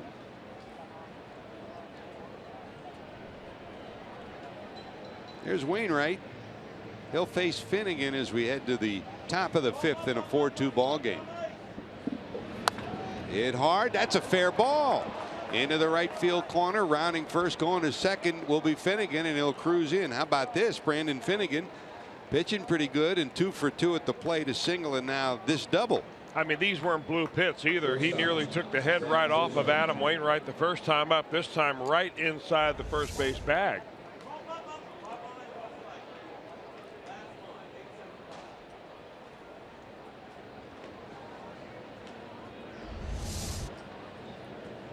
So let's see if the Reds can keep it cooking with Cozart coming to the plate.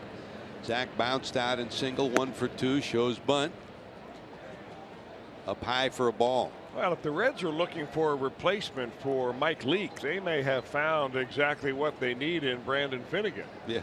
Guy that comes right out of college, essentially goes to the major league as a pitcher, swings the bat very well. Of course, Leake swings the bat well.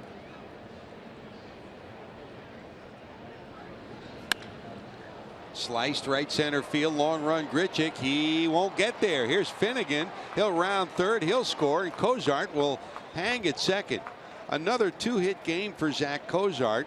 Another swing with contact 43 consecutive times now, and the Reds are back to within 1, 4-3. Well, I'm not sure what vitamins Don Long is giving Zach Cozart, but hey, pass him out to everybody else. It just seems like when this guy wants to put the bat on the ball, he does it, and that ball just kept carrying and carrying. You just keep that swing right there, young man. Still nobody out. Some rustling around in the Cardinal bullpen. Blake Wood had gotten up and started to loosen for the Reds. He's now seated himself. Here's Suarez. Bounced to short and fly to left. A jolt from the Reds' third baseman would be a nice shot right now for Brian Price. Hit pretty good to left. Back is Holiday, reaching up, and he hauls it in. Alertly tagging and going to third will be Cozart. Smart base running by Cozart.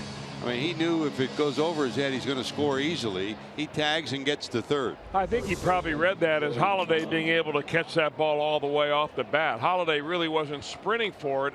His first few steps, he was kind of gliding. Then he realized the ball was carrying better than he thought. And by then, Cozart had gone back.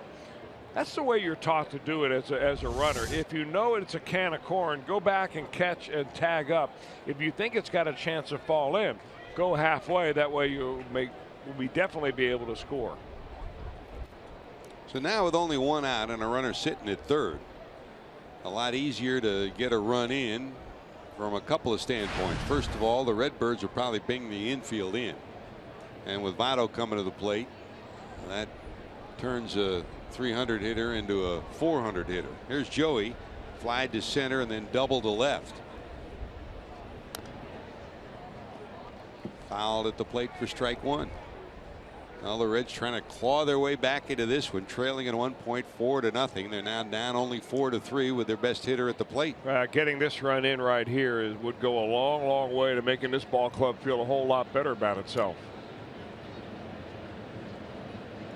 Ryan Price, top of the dugout steps, peering on at his outstanding first baseman, and he's down 0-2. Well, a slow curveball to start the at bat off, then a cutter right there, right in on the hands.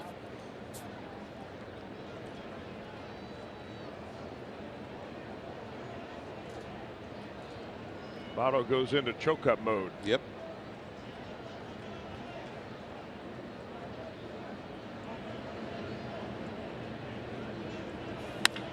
Hit hard, flag down. He hit it right on the button, but right at the second baseman. Jerko makes the play, and there's 2 away. Boy, Jerko's made 2 really fine plays today already. He made a play on Brandon Phillips in the start of the second inning, which was a nice one, and that ball was scalded. So it'll be up to Brandon to get the run in. The Redbirds drop the infield back with 2 away now. Phillips bounced out and walked on a 3-2 pitch last time up.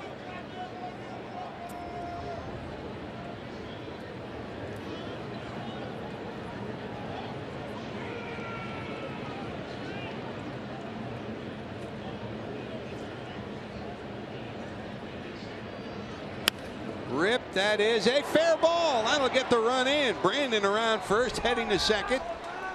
The throw not in time, and the hand in from Brandon Phillips. He gives himself a hand of applause as Cozart scampers home, and the Reds have battled all the way back to tie this one at 4. How about this Reds ball club coming right back off the mat? And it did not look very good. In fact, it looked bleak after the home run that put the Cardinals ahead 4-0, little by little, plugging their way away against Adam Wainwright.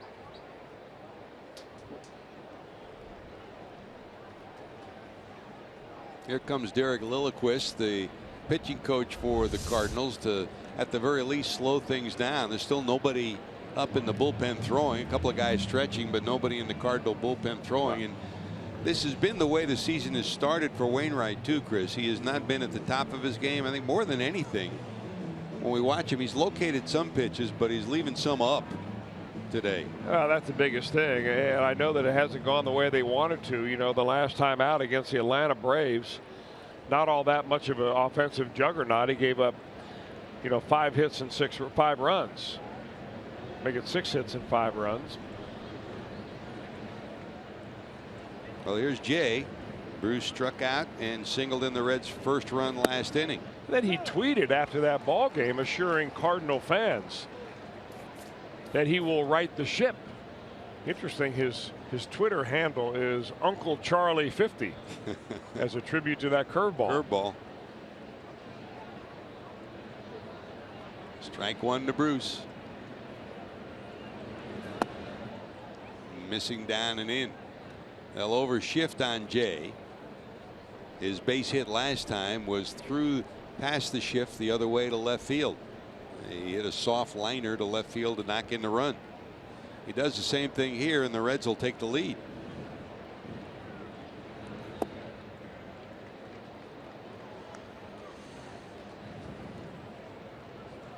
Such a chess match when you play the Cardinals. I mean, for so many years, Tony La Russa, Dave Duncan, maybe the best manager pitching combo of this generation.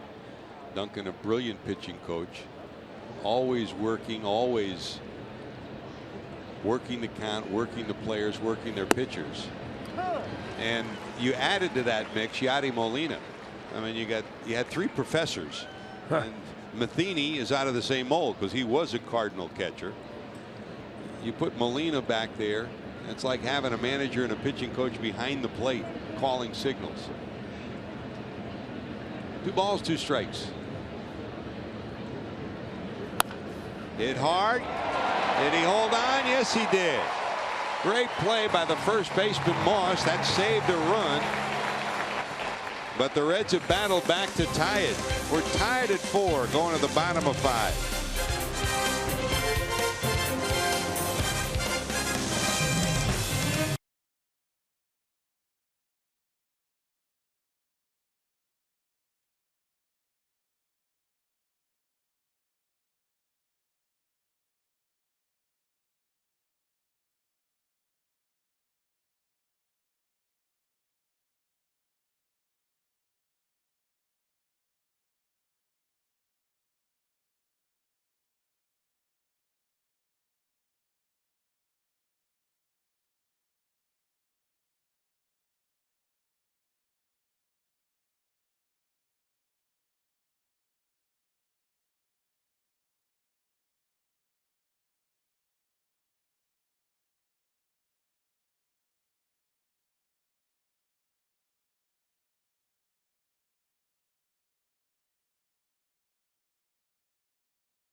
Presented by authority of the Cincinnati Reds. It may not be reproduced or retransmitted in any form, and the accounts and descriptions of this game may not be disseminated without the express written consent of the Cincinnati Reds.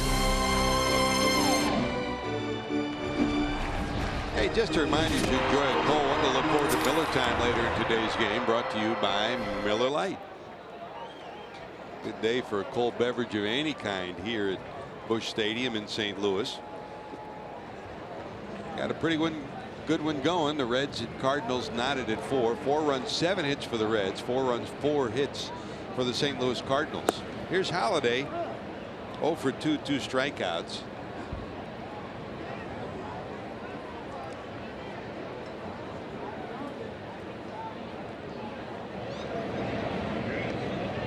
A view from the right field upper deck, from the left field upper deck on the other side. They've got baseball ballpark village across the Esplanade where fans can watch the game indoors or be outdoors, and kind of like a Wrigley Field tint to it.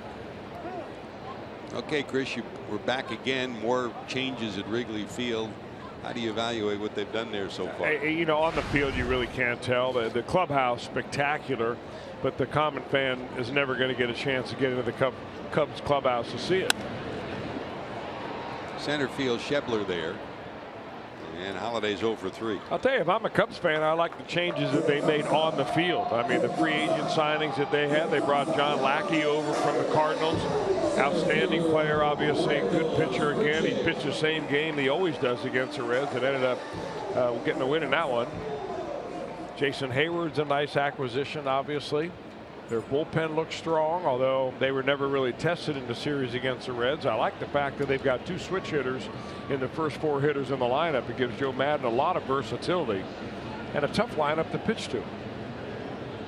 is Randall Grichuk, a walk and a ground out, and I really like the addition of Zobrist. He's such a professional player, and and again, the leadership capabilities that Joe Madden brings to the picture. You've seen little by little over the last couple of years the evolution of some of those young hitters who are just free swingers. They're taking some pitches now. They're going deeper in the count. And when you get a guy like Zobrist to show you how to do it, and Rizzo's grown up and become an outstanding hitter and a leader too. Little things coming together little by little. Well, they really seem to be a team that is committed to whatever the game plan is that particular night. In the game against Finnegan, they were very aggressive because he throws a lot of first pitch fastballs. In the other games against Alfredo Simon, for instance, they were very reluctant to swing the bat until they had a strike on him. So they have a game plan and they stick to it. And I think that's a great approach from a team standpoint. I think if you get a good scouting report, everybody needs to buy into it.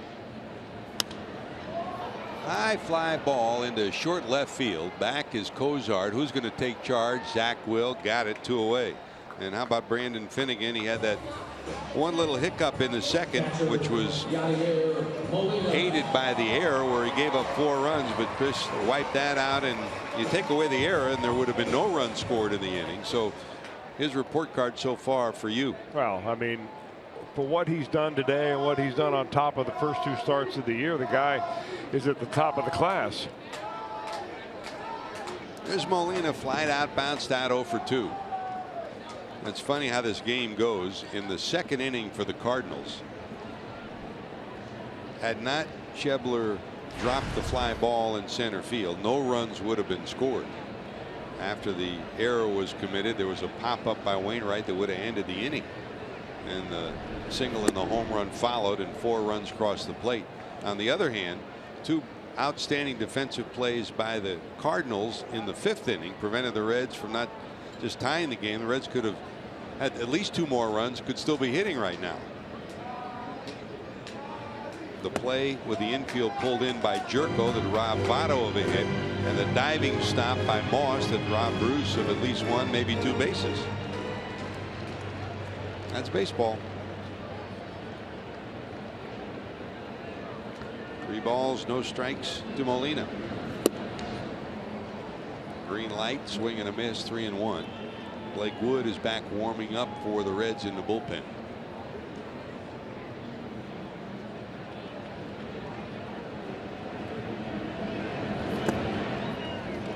And there's ball 4. 3rd walk allowed by Brandon Finnegan, so a 2-out walk, and here comes Moss. Brandon single to left, bounced out, 1 for 2. Yeah, that's the kind of base on balls right there that you put under the category of a mental hiccup, because you're on the verge of a 1-2-3 inning.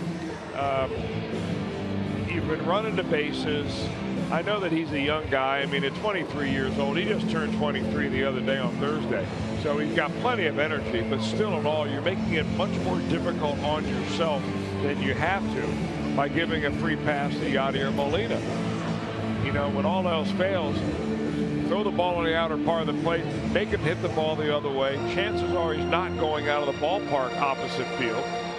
Make him earn it. But at 23 years old, to be doing what he's doing is pretty impressive.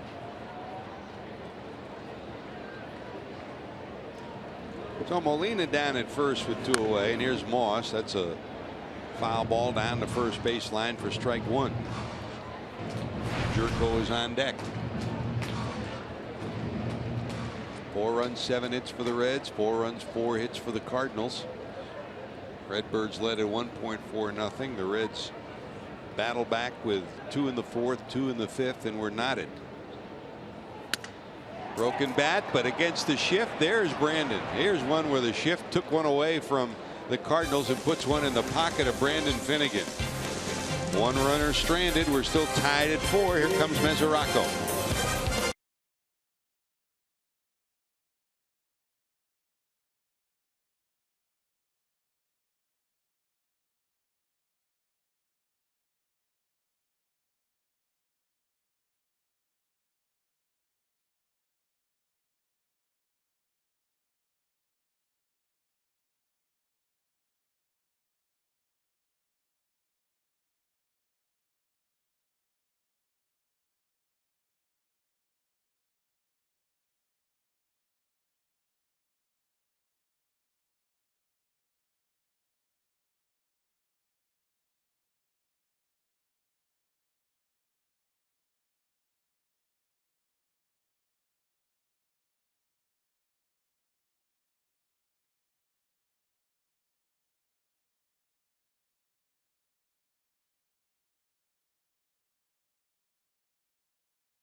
two of the UFC's top light heavyweights collide. Glover Teixeira against former champion Rashad Evans as one of many top matches on the fight card will be coming up tonight. It all starts at 6 p.m. Eastern on your local Fox affiliate, or watch it live on Fox Sports Go. You'll be dialed in tonight, Chris, won't you? If it's on, I'll be watching it. I'll have to go into that nice little French cafe and ask him to change the channel. Put fight night on. Line drive over the head of Holiday. Here comes Mesoraco around first, going to second. He'll chug in with another double. Well, the Reds had 3 doubles in the 5th, and they start the 6th with another 2-bagger. So the go-ahead run is sitting at second, and that'll get him up in the Cardinal bullpen. Well, the Reds needed it, and Mesoraco needed it. He's just been struggling at the plate, but he gets a barrel of the bat on this one and lines it right over the head of the left fielder Holiday. And he was running very well. You think that feels good? Look at his smile. Yeah. Now, let's see if the Reds can get him around. Here's Duvall. He bounced into a fielder's choice that knocked in the Reds' second run. Here's a line drive center field. That's going to drop for a hit. Mesoraco will have to stop at third, as he had to wait to see if Grichuk could get to it. So 2 hard hit balls on 2 pitches here in the 6th.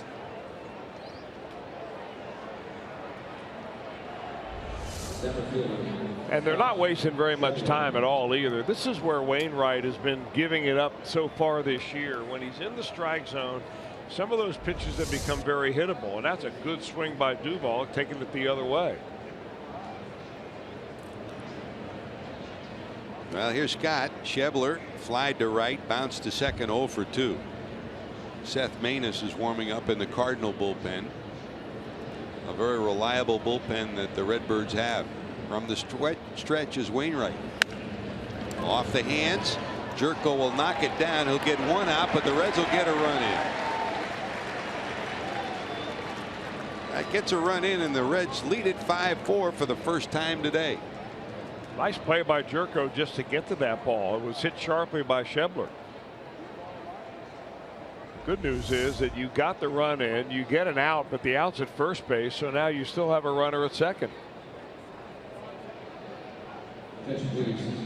Jordan Pacheco's come out of the dugout. So Pacheco will pinch hit for Finnegan. So Finnegan's day is done. A solid performance by Brandon again today. 5 innings. He allowed the 4 runs. None of those runs were earned. And he's hoping his teammates can play a little add-on here. And combine that, Chris, with a couple of hits, a single and a double. A premier performance for Brandon Finnegan today. That puts the pressure on Pacheco. Here's Jordan facing Wainwright. That slow looping breaking ball drops in for strike 1. Yeah, this will probably be the last inning for Wainwright, based on not necessarily the pitch count, but the way the Reds are hitting him. And now that he's down by 1 in this ball game.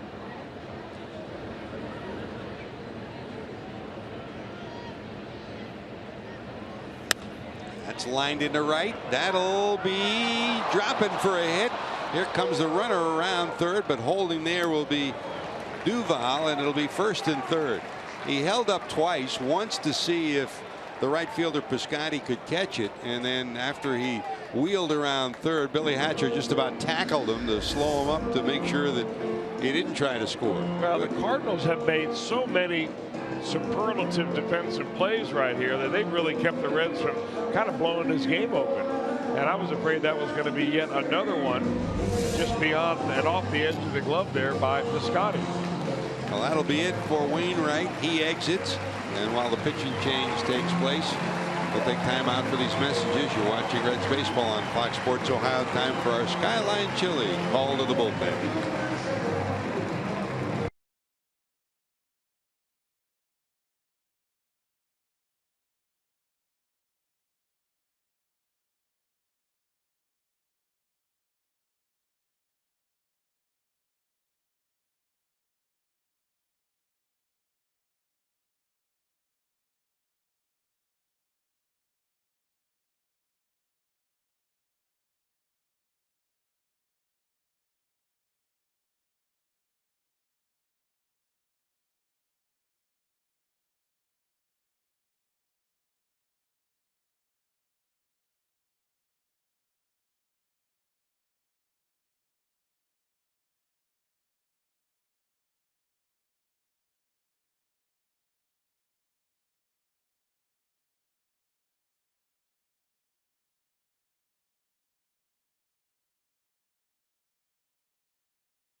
30 minutes before every game with all the info you need for that day's game with Reds Live on Fox Sports Ohio. Reds Live presented by Ray St. Clair Roofing.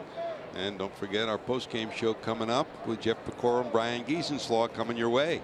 Hopefully it's a smiling side of the scoreboard that they're reporting on. First and third for the Reds, already leading 5-4. Here's Seth Maness, Chris. That's a fly ball to center, tagging at third, coming to the plate, scoring another run, and the Reds lead at 6-4. And continuing his onslaught, Zach Cozart, another productive at bat. A swing and a contact play and a sacrifice fly that now makes it 6-4. Now the ball was hit very hard by Cozart. You know, when you bring Seth Maness in a ball game, everybody goes on notice that you're looking for a double play ball because he is such a prolific ground ball pitcher. But Cozart went down to get that one and was able to get it in the air.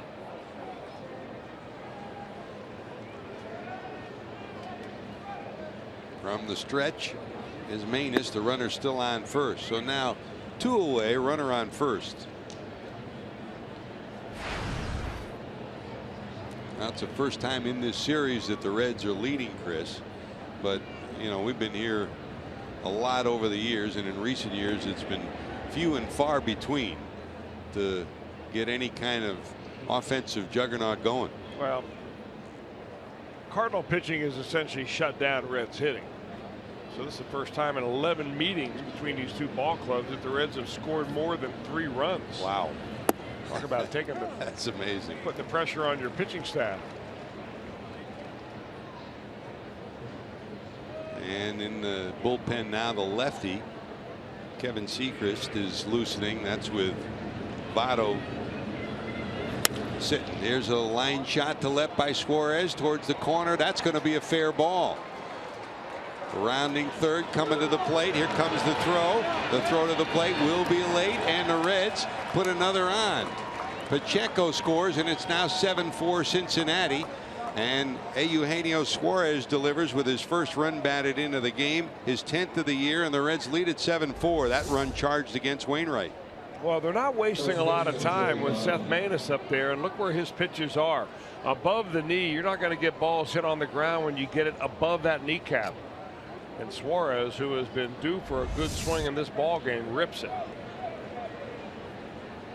Here comes Votto, and with first base open, they will walk him intentionally and deal with Phillips.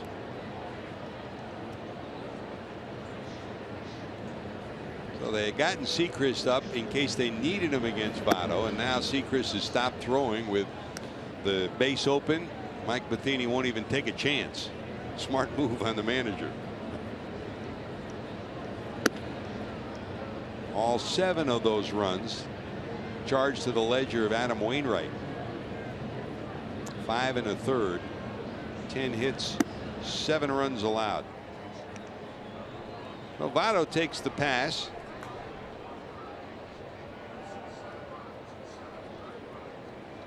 Second baseman, Brandon. And here comes Brandon. Brandon last time up doubled to tie the game at 4. He's 1 for 2 and a walk.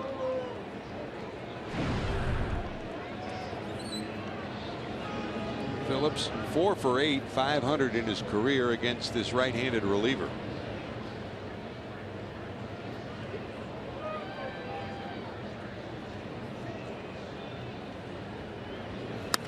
That's hit hard over the leaping effort of Carpenter. 1 run's going to score.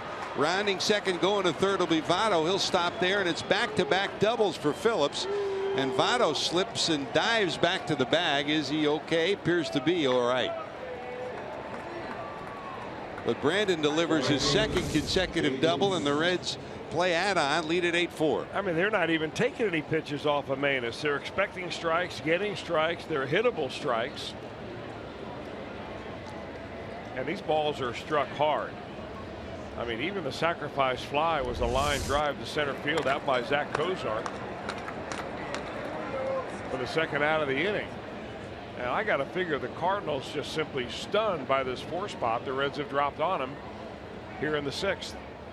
It's funny, they had stopped Sechrist throwing in the bullpen, the left-hander, and now they got him up to start throwing again, and that's why they're huddling out on the mound to try to give him a couple of more moments to to get loose again, and Sechrist will be coming in. I mean, the only guy that has not hit the ball hard today off of Seth Maness was Joey Votto, and he got an intentional walk. So with Bruce coming up, they'll bring in the left-hander, and the Reds have rallied here in the 6th inning in St. Louis. From a 4-0 deficit, they lead it 8-4. Back after these messages.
And you can continue to cheer them on and cheer on Joey Votto and the Reds April the 21st and the 24th when they take on the Cubs at Great American Ballpark. Don't miss a weekend of fireworks, giveaways, and a whole lot more.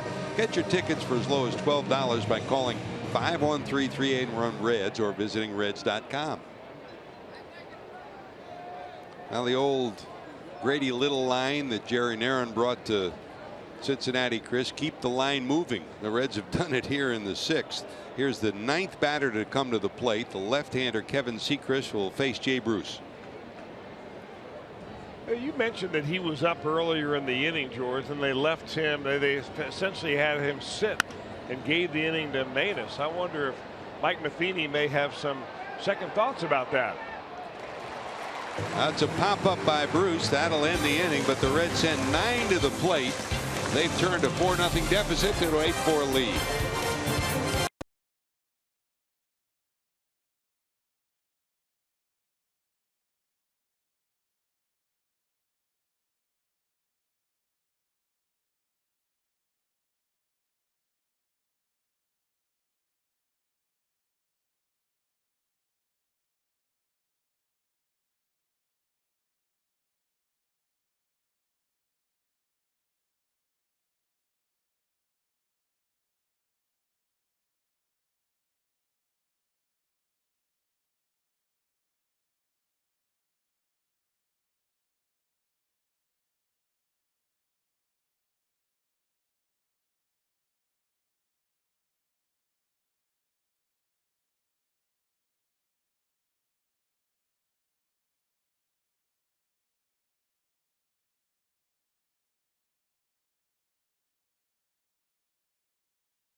Still buzzing about the catch that Billy Hamilton made last night in the 6th inning. It was out the bat of Matt Carpenter, and Manny not only went a long way, but he climbed the wall to get it. One of the best catches you'll ever see in center field.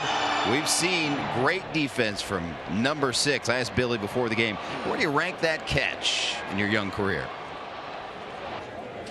Number 1 for me. That's the first time I really just actually robbed a home run and like brought it back. So it was a big night for me yesterday, and actually a pretty fun night. The game didn't go as well as planned, but for me, that catch was pretty good for me. And Billy told me that he was glad that it happened here because he went out of his way to really applaud the St. Louis fans, who he says know baseball very, very well, and gave him a big ovation after that catch. He said, if I would have made that catch at Wrigley, it might have been a different story. Amen. JD, okay. You asked Billy to rate him. We've asked you to rate the great catches by Brandon Phillips and the great plays. Where do you rate that one for Billy Hamilton? Oh, I think it's number 1. I agree with him that it is certainly number 1, and he got some practice because he almost got to a Matt Holliday one earlier on in that game, and he says before the games he'll go in an outfield and he will practice that. He will practice how many steps it takes from his normal outfield position to get to the wall, so he has a pretty good idea when the game comes around, the surroundings and how to get there. It's kind of like you. I know that you practice at every ballpark we go to how many steps it takes to get to the lunchroom. That's the first thing you look at. And the menu. We got you covered, JD. Let's rate, by the way. They haven't redone the lunchroom at Wrigley Field. Of course, you've been through 2 different ballparks here in St. Louis. How about here? The food has gotten much better. Huh? I mean, much better. There was a time that it was by far the worst in the league, so it's at least tolerable now. Cozart across the infield. Wood gets his first out. He gets Jerko for the first out in the 6th. So here's Blake Wood taking over, Chris. He was really the only major league free agent that the Reds signed in the offseason. He toiled most of the season last year as the closer for the AAA team, the Pittsburgh Pirates, over in Indianapolis. But he has been so far so good this year. 5 games, has yet to give up a run. Here comes Bruce. He won't get there in time, and that's a blue pit by Diaz. That's his 2nd one. He's been on base 3 times. Reached on the error by Schebler in the 2nd, singled in the 4th, and this base hit in the 6th. And here comes Matt Adams to pitch hit in the pitcher's spot. You got to figure that at this point in the season, with the way the Reds bullpen has gone, I mean, it is really still a work in progress by Brian Price. He's not really sure which of these guys he wants to pitch in games in which you're winning, you know, how tight it. I mean, the whole thing is, how do you get now, you know, through the last 4 innings of this ball game? So from the stretch is Wood. Here's Matt Adams, who hit a pinch hit homer yesterday, slicing this one to left. Long run as it curves and goes foul. I'm a little surprised that maybe the Reds don't have somebody up already in the bullpen at this stage, the way things have gone. I think that they feel that Blake Wood is probably the best bet, and it wouldn't surprise me to see him pitch multiple innings here. The hope is Brian New coming in, and this bullpen would be a continual work in progress, hoping that big number 36 can get it done. He's been around, Chris. He's 30 years of age. He pitched in the major leagues with Kansas City and Cleveland.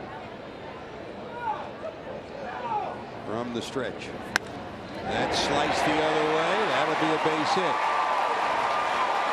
Duval will hold the runner at 2nd as he gets it in quickly down the 3rd base. So back-to-back hits. 1 out, 2 on, and here's Carpenter. You know, I know that the spray charts must say that Matt Adams pulls the ball on the ground, but doesn't it seem like against the Reds he does this every time? You're right. Well, he's going through the renaissance that Jay Bruce is this year. He started it last year, finally trying to go the other way. Billy Miller, the assistant hitting coach last year, had worked with him so hard on it, and he's continuing to do that. So he burns the Reds, beating the shift with a base hit. Now 1 out, 2 on. Reds still double play ground ball, which you hope to get from Wood can get him out of this. Here's Carpenter. Robbed of a hit by Phillips, singled in a run and walked. That's a strike. The one thing you know about Blake Wood, he will pitch inside. And he'll throw it plenty firm. That last one, 95. Last year, Wood was at Indianapolis, AAA for the Pirates. Did an outstanding job in their bullpen. Over 50 innings pitched.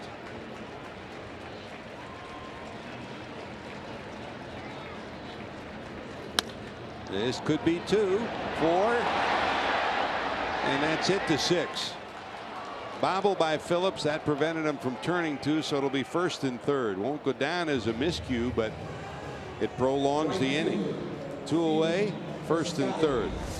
Boy, this has just become so automatic for Reds fans to see not the miscue, but a ground ball turned into a double play, that when you see it not happen, you scratch your head saying, what is happening? Looked like a ball just came up on Brandon a little bit. He got his body down in front of it and took a higher hop and off the heel of his glove. Infield drops back, and here's Piscotty. Piscotty, the biggest culprit of the day for the Cardinals. If he joined us late in the second, a drop fly ball in center prolonged an inning, and then a base hit by Carpenter, and then Piscotty ripped a 3-run home run in the second to make it 4-0 Cardinals. All 4 of the runs scoring after the error. Hit hard off the glove of Suarez. A run will score. Well, Piscotty, another shot off his bat. He had the homer, and then he lined out to end the 4th inning with 2 runners on.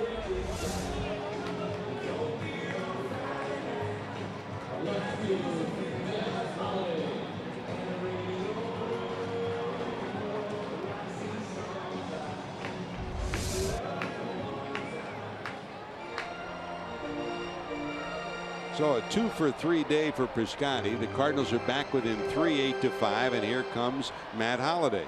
Holliday had the 2 homers last night, 0 for 3 today. Strikeout, ground out, fly ball out.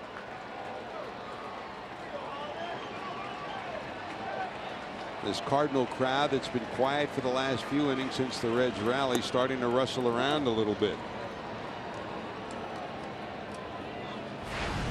Holliday has faced Wood. 1 for 2, and that one was a home run. In the years where the Cardinals, just like the Reds, play the Indians in interleague play, the Cardinals play Kansas City. Here's a bouncer, tricky play, but Phillips there, got it. He made a tough play look easy, and Cozart covers the bag, and the Reds are out of the inning. So back-to-back hits, and then a base hit by Piscotty makes it 8-5. We'll close it with another look at the play by Brandon Phillips. And the Reds lead at 8-5.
this time from our on the game summary. Piscotty's 3-run home run gave the Cardinals a 4-0 lead in the second, and then it was get back in the game little by little. The Reds scored a couple to make it 4-2, and then in the 5th and 6th inning, boy, did they get some work done. They had 5 different 2-base hits. Brandon Phillips had a couple of doubles to first tie the game and then give the Reds an 8-4 lead. Added up, and the Reds scored 2 in the 5th and 4 in the 6th to take the lead of 8-4, 8-5, and now it's an 8-5 ball game. 8 runs, 12 hits, and an error for Cincinnati. 5 runs, 7 hits, and no errors for the Cardinals. While all this was going on, Brandon Finnegan was outstanding again. You saw the home run by Piscotty. It came after an error, so all 4 of the runs were unearned for Brandon Finnegan. He gives way to the bullpen in the 6th, and the Cardinals have gone to the bullpen. Here's Oh coming in, Chris, a native of Japan and Korea. Well, Seung-Won Oh is a slider machine. I'm not sure whether you're going to see anything but something moving away from you if you're a right-handed hitter facing this right-hander. There's Mesoraco. He had one of those 5 doubles in the 5th and 6th inning. His double in the 6th started the Reds rally, a leadoff double, and then from there the Reds had a single by Duvall, a ground out by Schebler to give the Reds a 5-4 lead. That's a strike. Caleb Cotham is loosening in the Reds bullpen. Boy, that double by Mesoraco had to feel good.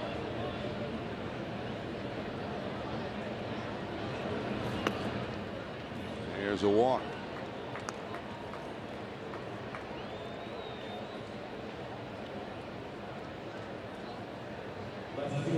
Oh is now 33 years of age, and talk about veteran. He had over 350 career saves in Japan and Korea combined,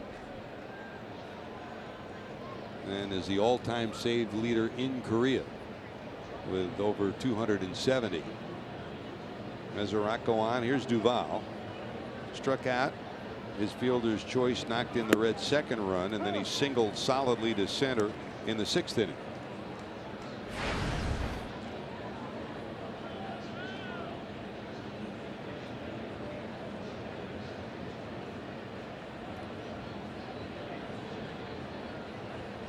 Long pause for O to the stretch.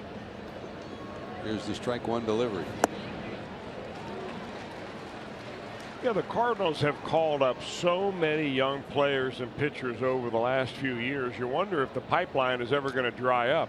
You sign a veteran pitcher like O, going into the Asian market to do that, and that's a sign of a contending team needing to plug a hole with somebody who's been there before, so that Mike Matheny can depend on this guy where he is right now at this stage in the ball game. In the air to center field. Grichuk started back, now coming in, gloves it, and there's one away. And really, if you ask a manager, what do you want from your bullpen, I think more than anything you want to say, I want to know what I'm going to get. Well, you're exactly right, and they got a pretty good idea of what O can do by watching him in spring training. He pitched very good baseball, had 9 2/3 innings pitched, had an earned run average under 2. He threw strikes. You know, he's not overpowering. His fastball is 92 miles an hour, but I mean, you don't do what he did over in Korea with the save record, the way that he has, unless you have an idea of how to pitch with a lead late in the ball game. Here's Scott Schebler, flied out, bounced out, and bounced out again in the 6th, but knocked in a run, the go-ahead run, with a runner at third.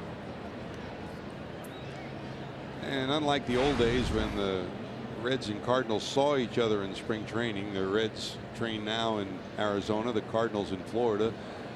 They did not get a look at O during spring training. So when you went through the Reds clubhouse last couple of days, I mean, today they were all looking at Adam Wainwright video with Rob Crawford. And beyond that, the next most requested video was of this guy. I mean, and it's one thing you can look at somebody on video, but till you actually see him, and with a funky motion that he has, it's an adjustment. Well, you're right. And I think from a Cardinal standpoint, they wanted to have a backup plan in case their closer, Trevor Rosenthal, struggles a little bit. And he has thrown a lot of pitches, Rosenthal has. 1-1. There goes the runner, and he's going to be they tried a sneak attack, but no good. The only other. Let's hope that was more than just a sneak attack, because that possibility was a hit and run, and if that was the case, there was a sign missed at the plate. I mean, there's no way they're sending Devin Mesoraco on a straight steal. He's looking back, so a guy that's coming off hip surgery, that would be a sneak attack. So they get the out at second. The only thing you can suspect, it was a missed sign by either Schebler at the plate or Mesoraco over at first. 2 balls, 2 strikes.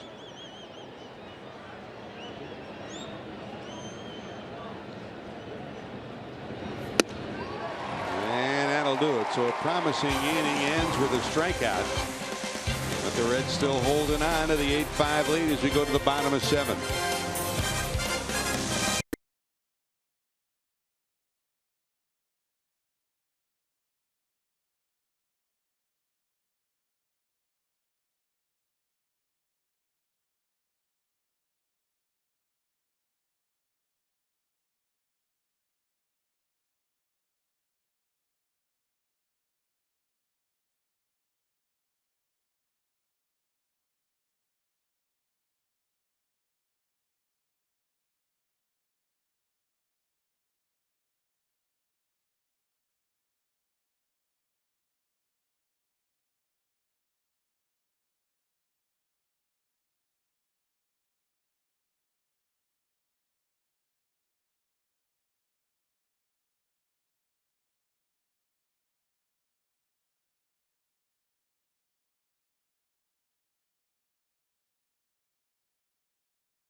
Fox Sports Ohio is being brought to you by T-Mobile. Get Major League coverage. T-Mobile has doubled its 4G LTE in the last year. And by Toyota. For over 30 offers, visit buyatoyota.com. Toyota, let's go places. Billy Hamilton will enter the game as we head to the bottom of the 7th inning. Defensively, he'll go in center field. Billy had moved into the on-deck circle. If Schebler had reached, he would have pinch hit. So Billy's in center. Schebler moves to left, and Jay Bruce still over and right. And here's Caleb Cotham will come in. If you just joined us, Brandon Finnegan started the game. He pitched brilliantly for 5 innings. Allowed 4 runs, none of them earned, all unearned. Wood came in the 6th. Here's Cotham in the 7th as Brian Price will try to piece together the final 3 of this one, Chris. Well, 2 of the newcomers to this Reds bullpen, Blake Wood and Caleb Cotham, have thrown the ball very well so far. Cotham, like Wood, has appeared in 5 games untouched for a run. He does not have the fastball that Wood has, but he's got nice life on a sinking fastball, and he's got a sharp slider. Former Reds coach Larry Rothschild, of course, now the pitching coach in New York, had Cotham, and he said, look, maybe he doesn't have the biggest arm, but he's not afraid. And to be a contributor late in the game, you need that at this stage.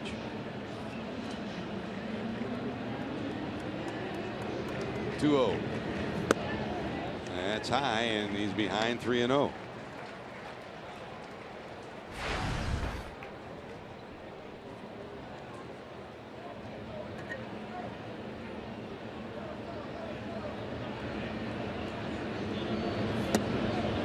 There's the strike. Reds overshift against Randal Grichuk with 3 infielders to the left side of the second base bag. Grichuk walked, bounced out, popped out. He's got some speed. He's down to first. So leadoff walk here in the 7th, and here comes Yadi Molina. Molina flied out, bounced out, and walked.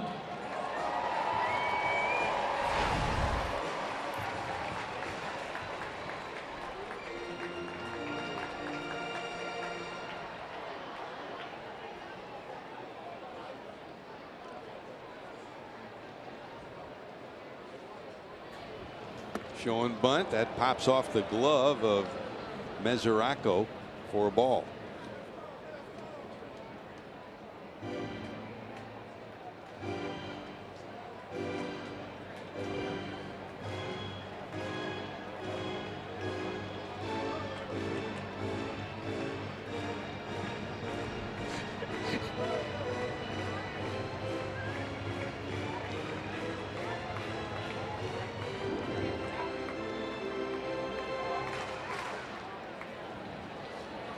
Little bigger lead for Grichuk down at first. Reds double play depth, middle of the infield. That's a strike.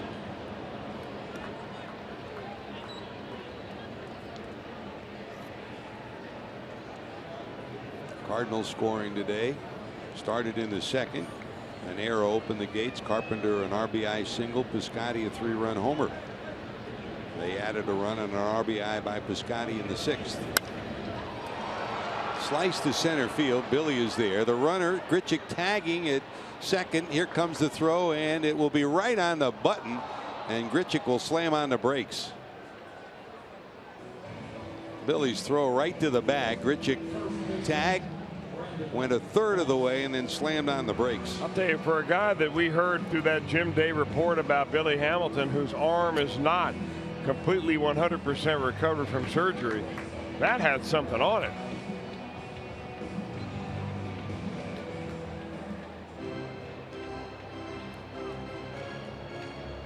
So 1 away, runner still at first, and here's Brandon Moss. Moss today singled his first time up, bounced to short, and then popped out to the second baseman Phillips. The throw down to first will get past the first baseman Votto, but a good job.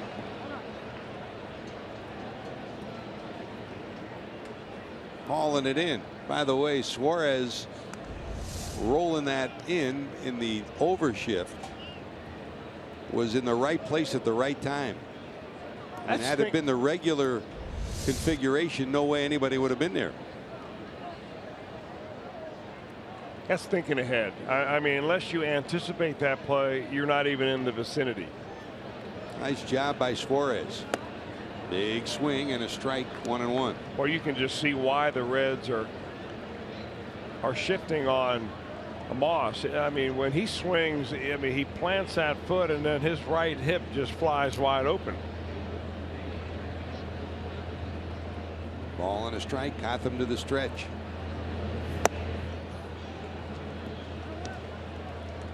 Good spot, and Moss will take a seat after the swing and miss. Just challenging him upstairs with a fastball. Like a lot of left-handers, Moss prefers it down around the knees. So good bounce back by Cotham after the walk. 2 outs, and here's Jerko. Jerko flied out twice and bounced out 0 for 3.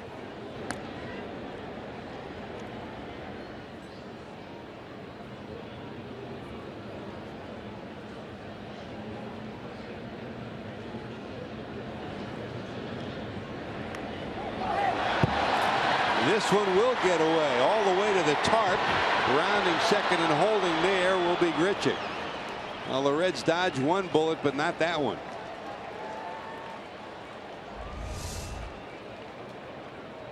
That wasn't even close. You know, I wonder how many runners Caleb Cotham has picked off in his career. Not major league career, but career, going all the way back to Vanderbilt. Because the chance usually of a right-handed pitcher, other than Johnny Cueto, picking off a runner at first base is almost minuscule. The chances of you throwing the ball down the right field line far better than actually picking the runner off. It's okay to throw over. So now Grichuk, good speed at second. Cotham to deliver to Jerko at the plate. That's a bloop into right. Here comes Bruce charging. They're going to send the runner. Here comes the throw. It will not be in time. They've got a shot at second. Not in time there. So the misfire at first results in another run for the Redbirds. And it's now an 8-6 ball game and a runner in scoring position. Well, the misfire, George, is shooting yourself in the foot. And that's what the Reds have done in this inning. Strong throw by Bruce, but it was going to be late anyway, and the throw back to second base not in time, so the Cardinals have another runner in scoring position. So you got Jerko at second. It's now an 8-6 ball game, and Diaz, the shortstop, coming up. Beginning to look like a slow bleed. Double barreled action. Tony Cingrani, the left-hander, Ross Ohlendorf, the right-hander, in the bullpen for Cincinnati.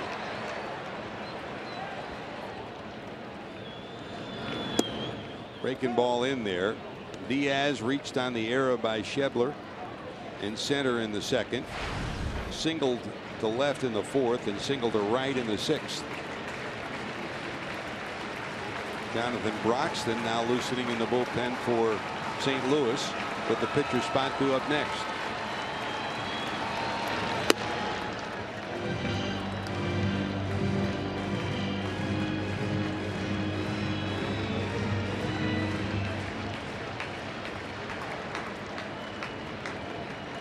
Two miscues opening the gates for the Cardinals in this one this afternoon.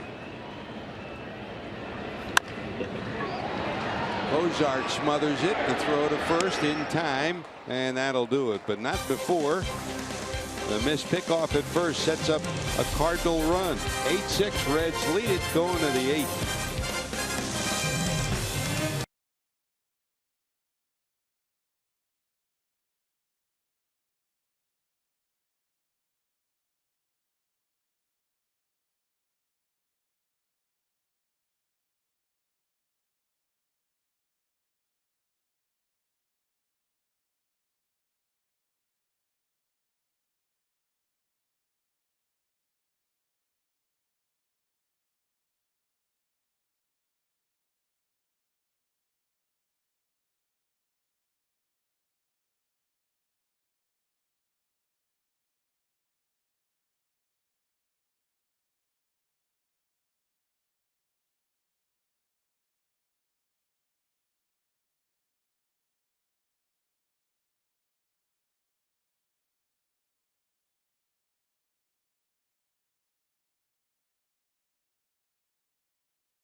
We're ready to go. Here we go to the 8th inning. Billy Hamilton, who came into the game in the 9th spot, takes over at the top of this inning, hitting in the 9th spot. He'll lead it off, facing O in his second inning of work, with Broxton loose and ready in the bullpen if needed. Billy showing bunt, drags one down the first base line, and they get him by half a step.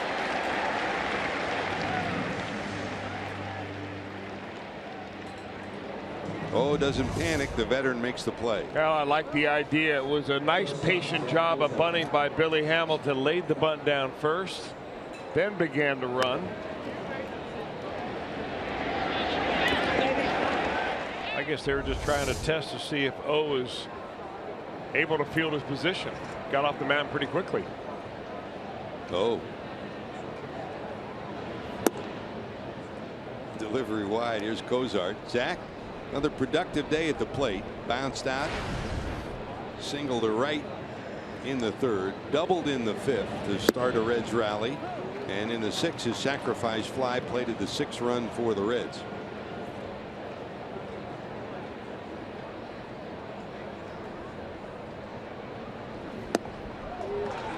They knew it had to happen sometimes, Chris. A swing and a miss by Zach Cozart.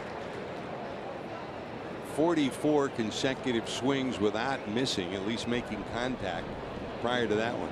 I wonder if he has any idea that we're counting that. Don't even tell him, right? Well, it's up to Jim Day.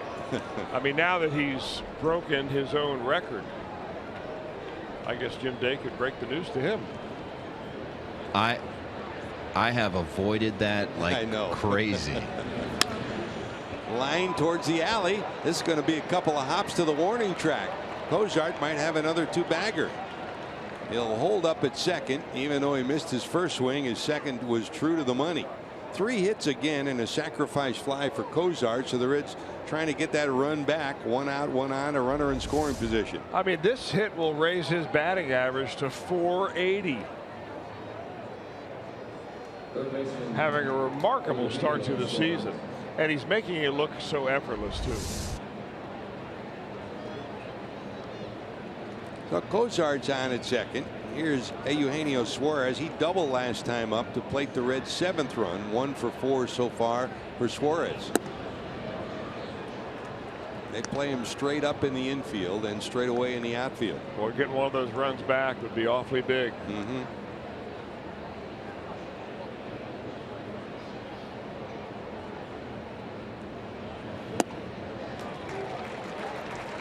The lefty Tyler Lyons has now started to loosen in the bullpen for the Cardinals.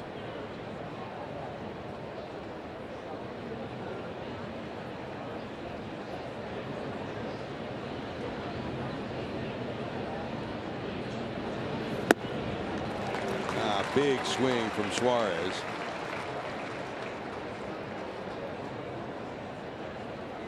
He won't blow you away with his velocity, Chris, but just what we're seeing today, everything he throws moves. There's something sneaky about that fastball, I'll tell you that. I mean, Suarez is a good fastball hitter, and he just blew it right by him. Hanging in there, Suarez stays alive, fouled off 1 and 2.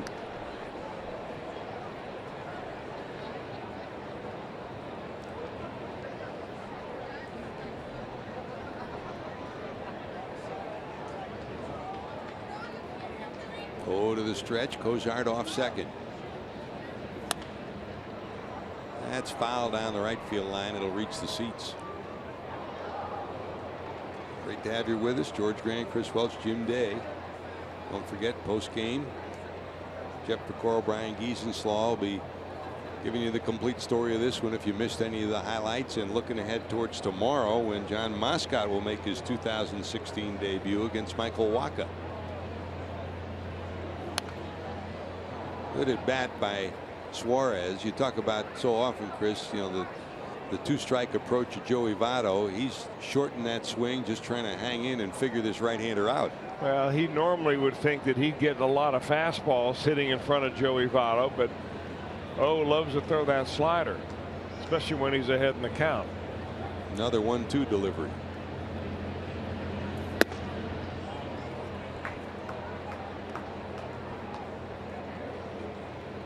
Fastball up high, 2 balls, 2 strikes.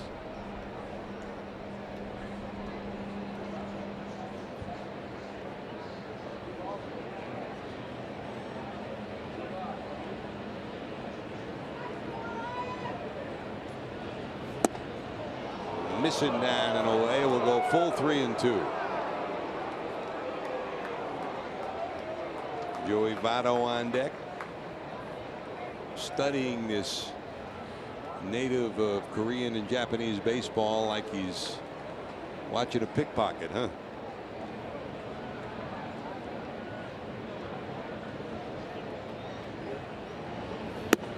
He beat him with a fastball.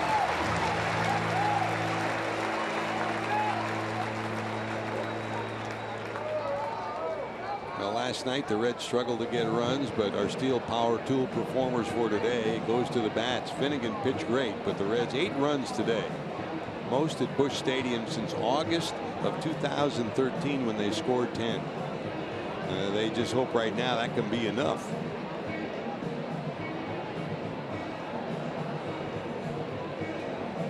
Mike Matheny out with the interpreter to talk to O, to make sure that they're all on the same page. And the decision now is, do you bring the left-hander Lyons in to face Votto, or do you go with this veteran who's been through it before? You probably even know who Joey Votto is, right? Well, Mike Matheny knows who he is. Yep. And he's hoping that that is the message that he's being able to get across through the interpreter. When you think about it, the interpreter holds a pretty powerful position. This is a great addition, though, Chris, to allow this. It absolutely is. It's a great addition because you're just keeping up with the times. Why not? Although I think they may have gone past the 30-second mark a little bit in that particular meeting. This is the only time when that's waived under the new rules. I didn't know that. Makes sense. It's the only, kind of reminds you when you were pitching and Dick Williams came out to talk to you. Now, he didn't need 30 seconds. He just came out and said, give me the ball. Here's Joey trying to get the runner in from second.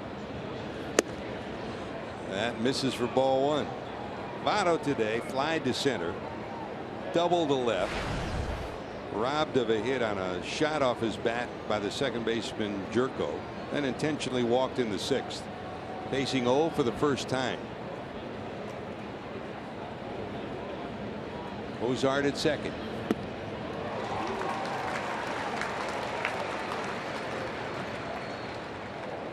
Tell you what, this guy's been impressive.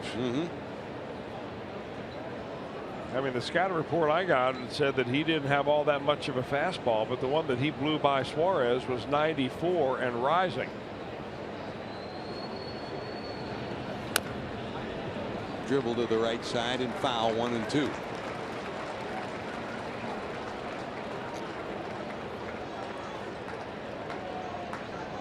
You know, some players step out of the batter's box and you're thinking they're wondering what's going on. Joey steps out, you know he's got a game plan.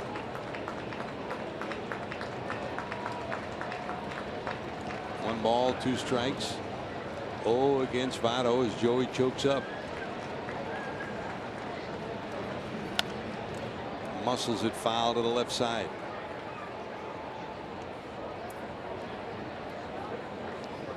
You know, they talk so often, and you mentioned about Jay Bruce choking up a little bit in Votto. Now, the great line for Ted Williams was probably the most apropos.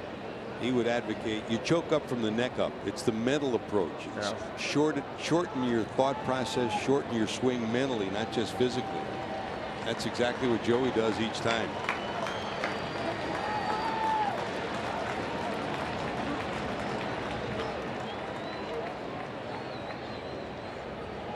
You notice 2 things. He mentally tightens up and physically tightens up.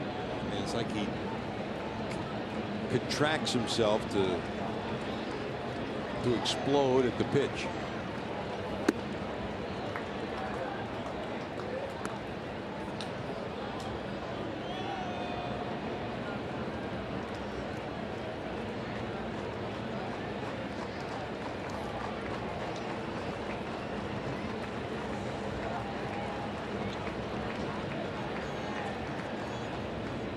Two balls, 2 strikes.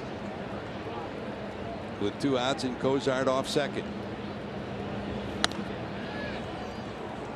And the chess match not only includes Votto and O, it includes the guy behind the dish too, and that's Yadi Molina.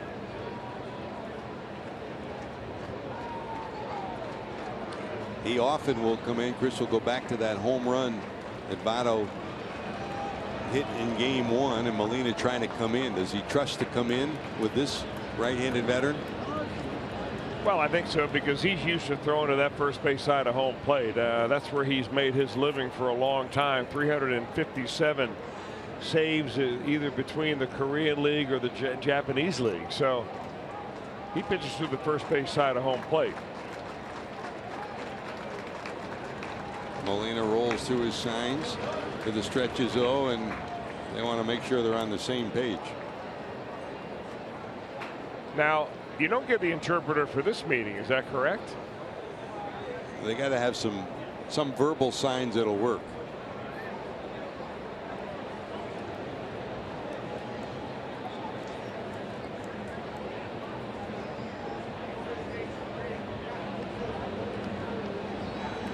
All this complicated with the runner sitting at second and the series of signs that Molina's flashing. No signs flashed here. High in the air. This should stay in the park and be caught. Piscotty over, calling for it. He's got it, and the Reds will strand a runner. A battle between Votto and O. O wins this one, but the Reds still lead at 8-6 to the bottom of the 8th.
Ballpark, April 23rd, thanks to John Morrell. First 25,000 fans receive a Votomatic Super Bobblehead.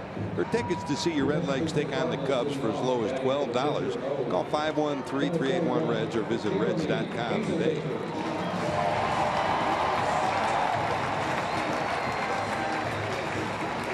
Now ready to go as we go to the bottom of the 8th inning, and now that Jeremy Hazelbaker has been announced to pinch hit in the pitcher's spot, out comes Brian Price, and the Reds will go to the bullpen and bring in the left-hander Tony Cingrani. While the pitching change takes place, we'll take time out for these messages. You're watching Reds baseball on Fox Sports Ohio.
But some news and notes around Major League Baseball. We told you about both the Minnesota Twins and Braves winning their first games. Beltre, a new 2-year contract for Adrian. Bartolo Colon tied Pedro for his 219th win, second most behind Juan Marichal by Dominican. And Mark Trumbo reinvented in Baltimore, 2 home runs, 2 big shots yesterday.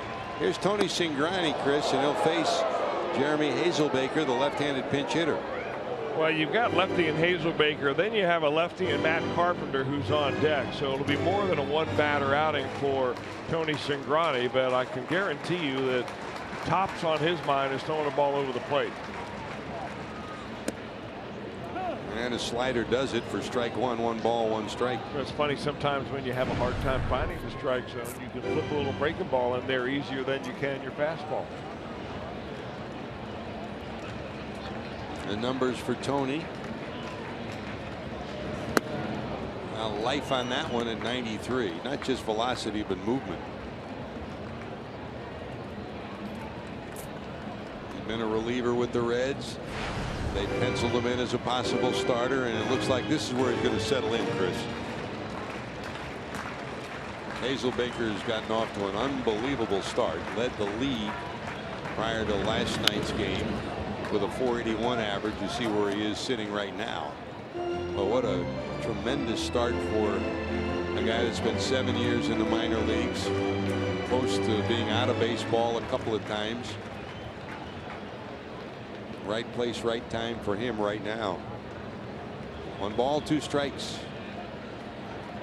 To the stretch is Cingrani. I got him. The zinger delivers one up and away for a strike, and that's out number 1 of the 8th. Well, he's the only 1 breaking ball in this at bat. Everything else was a fastball, and Hazelbaker may have thought that was high and wide, but up to take a look at our box tracks, right on the edge. Great spot. 1 out, and here's Carpenter. Carpenter today bounced out, robbed of a hit by Phillips, singled in a run, walked, and bounced into a 4-6 fielder's choice. Big pitch right there when you can get that first strike in on a breaking ball.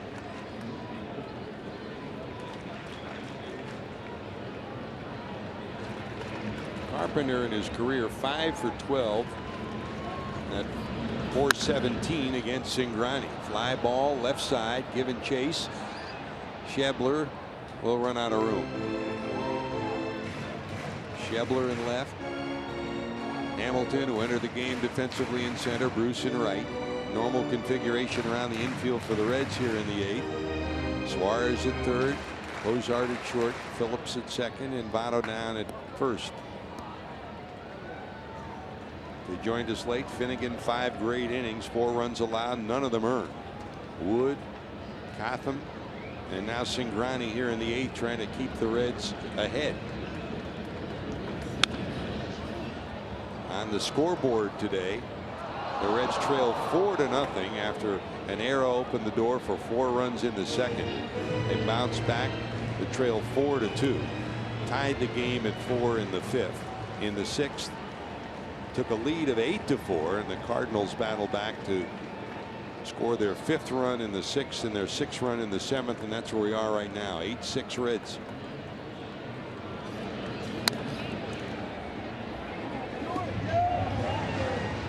Fooled but hanging in there is Carpenter as he dribbles it foul, and it's still 0-2.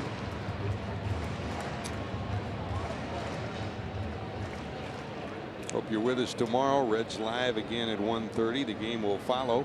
John Moscott will make his debut for the Reds for 2016 against Michael Wacha.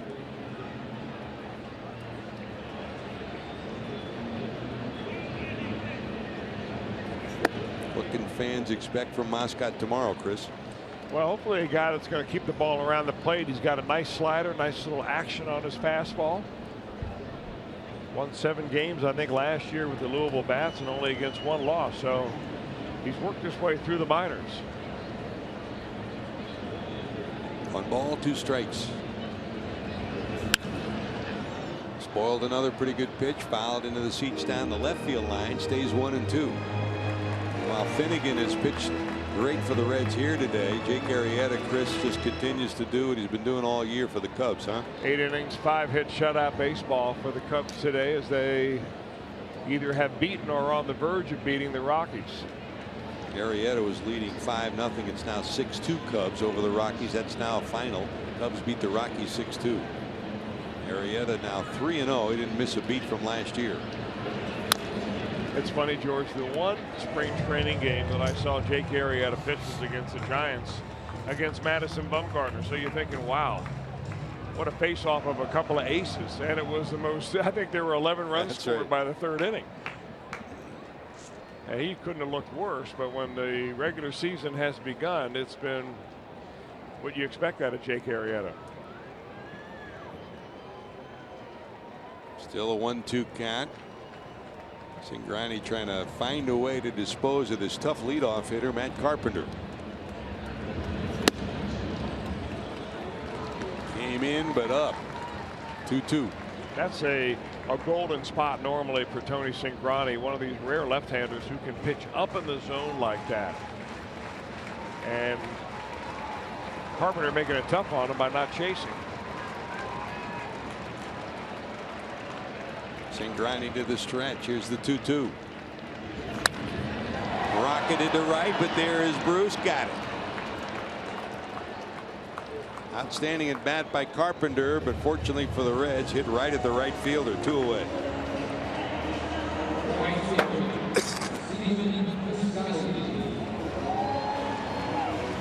That'll bring up Piscotty, who walked, hit the 3-run homer in the 2nd, lined to 3rd, and then singled in a run in the 6th. So 3 of the 4 times he's been up, he's hit the ball hard.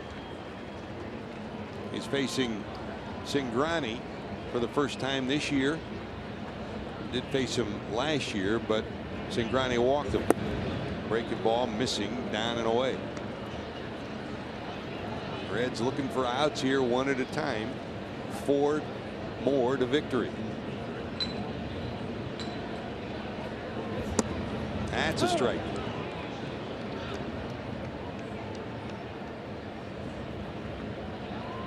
Many of you may have been to Busch Stadium, the new and the old Busch Stadium. Nice to hear it the way it is right now if you're a Reds fan. Very quiet as the Reds have taken the lead. Hoping to keep it that way. Foul territory. Votto has it. Good inning for the Zingers. Tony Cingrani has a 1-2-3-8.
Game time for Miller Time, brought to you by Miller Lite. Talked about all the 2 baggers the Reds have had, and for the Reds today, 8 total doubles. 5 of them came in the 5th and 6th innings when the Reds went from a 4-2 deficit to an 8-4 lead. It's the 2nd most, tied for the 2nd most in team history. Well, the 2 baggers have brought the Reds from a 4-0 deficit now to an 8-6 lead as we go to the top of the 9th. And here's another former Red on this St. Louis Cardinal team. Jonathan Broxton takes over for the second consecutive day. He'll face Phillips, Bruce, and Mesoraco. I'll Chris, tell you, the back end of this Cardinal bullpen. Now, Seth Manis had a bad outing today, but when you figure that they've got Kevin Segras, now they have O to go to, Jonathan Broxton, before you even go to your closer, that's a very strong way if you've got a win en route to pick it up around the 6th or 7th inning and pretty much nail it home. Broxton is off to another good start. So Broxton will deliver to Phillips. Talked about the 8 doubles. Brandon has 2 of them. His double in the 5th tied the game at 4, and his double in the 6th gave the Reds an 8-4 lead. All told, 2 for 3 and a walk. He walked on a 3-2 pitch back in the 4th. Broxton to the stretch. Here's the 0-1. That slapped the other way.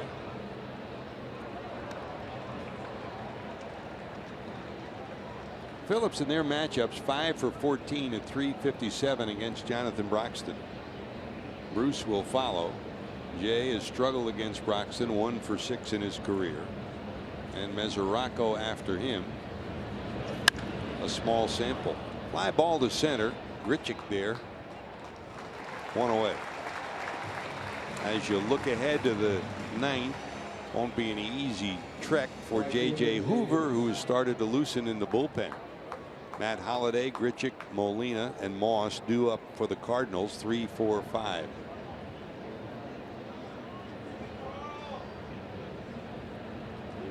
Here's Jay. Struck out, singled in the Reds' first run in the 4th, lined to first in the 5th. And fly to left in the 6th. I mean, the Reds have the 8 doubles, and they've got an 8-6 lead, 8 runs on the board. Not often they score 8 here in St. Louis, but could have been even bigger had it not been for a couple of great plays by Cardinal defense. Then in that 5th inning, Bruce's inning-ending line drive, a diving stop by Moss. They could have had 1 or 2 more runs that inning, and the same story in the 6th on a great play by Jerko. They overshift to the right side against Bruce. Fouled off, and it's 1-2.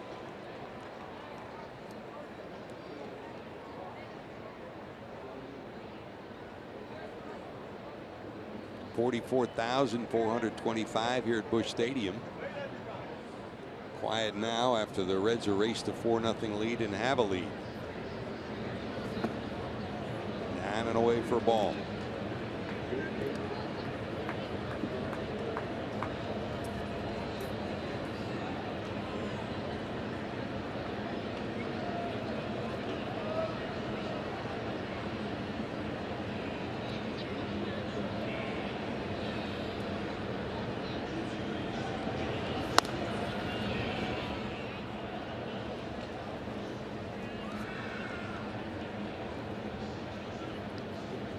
Earlier in his career, Chris, you remember when Broxton first came up, he was on the 3rd base side of the rubber. Now he's almost exclusively over on the 1st base side.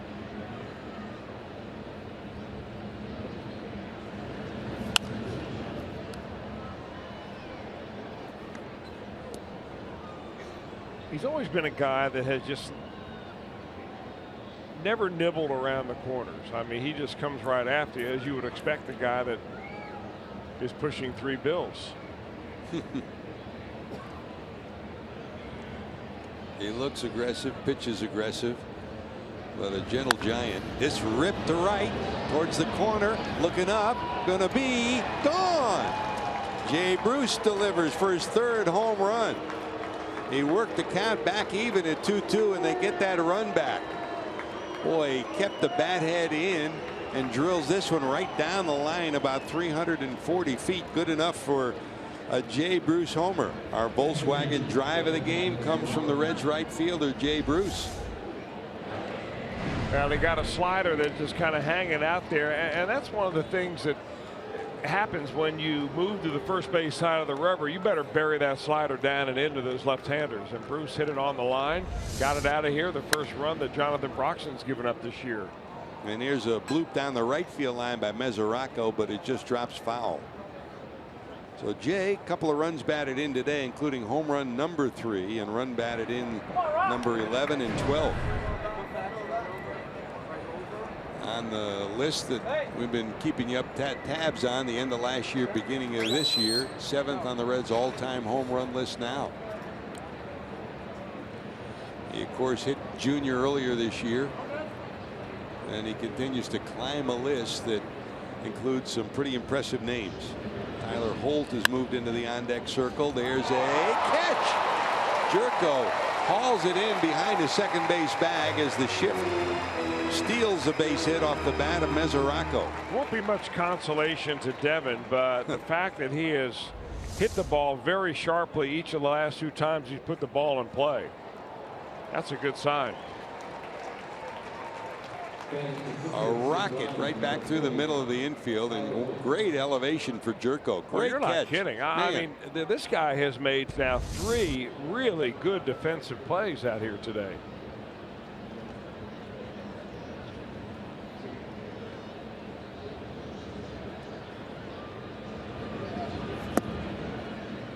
Here's Tyler Holt pinch hitting. Holt in the spot now occupied by the pitcher, the 7th spot in the lineup.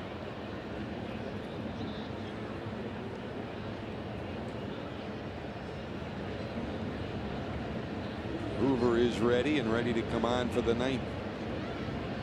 No balls, 1 strike to Tyler.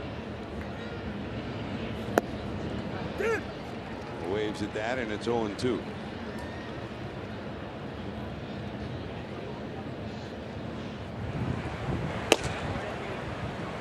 The Reds come into today with an overall record of 5-5. They have yet to get a save. They have 2 blown saves, but they haven't had a save situation yet.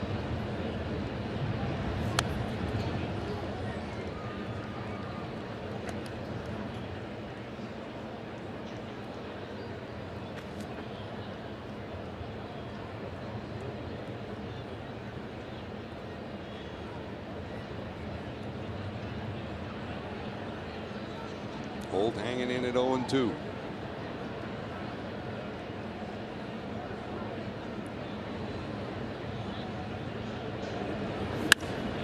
Broken bat, but past the shortstop. That's a base hit for Tyler. So a base hit for Holt off the bench. He's going to turn it into 2 as he rifles around the bag and heads to second. Guy's a hustler, isn't he? I mean, he was thinking double right out of the box.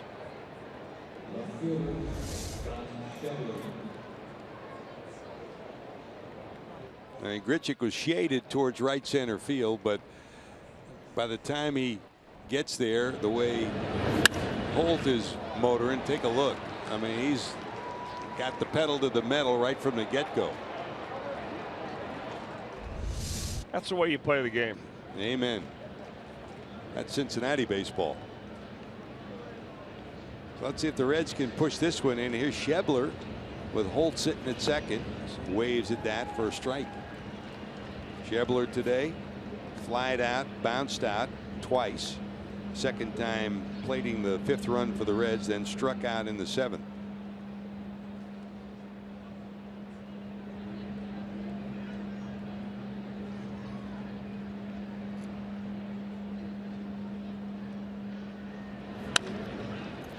Dribbler down to third. Carpenter scoops, flips, and they got him by a step. Well, Jay Bruce is giving the Reds another pad as we go to the 9th. Bruce's homer, his 3rd of the season, turns the game over to Hoover as we go to the bottom of 9.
Tomorrow, April in the OHIO, the series finale between the Reds and the Cardinals face off in another afternoon affair here at Busch Stadium. Brian and Pick get things started at 1:30 with the Reds live. April in the OHIO is presented by Myers.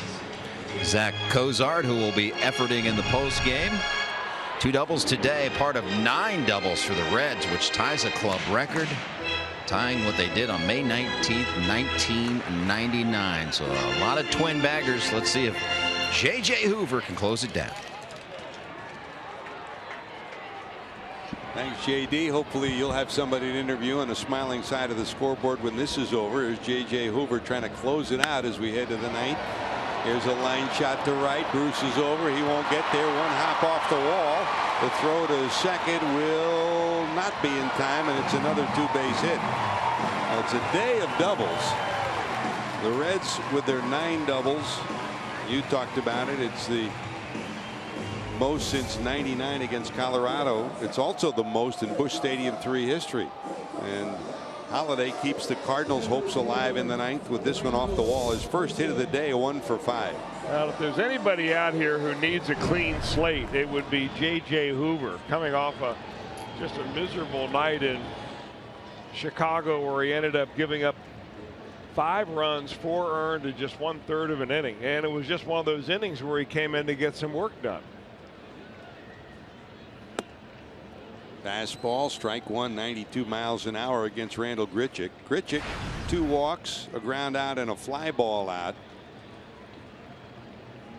Holiday at second, Molina on deck, and Moss to follow. JJ trying to close the door here in the 9th. Big swing.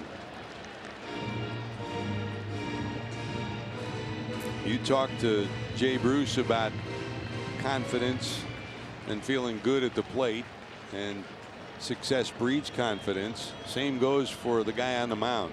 He could use a confidence building appearance here. 0-2.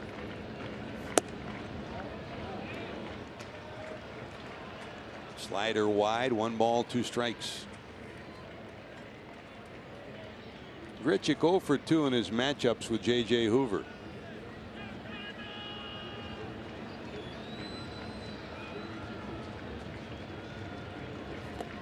Great spot.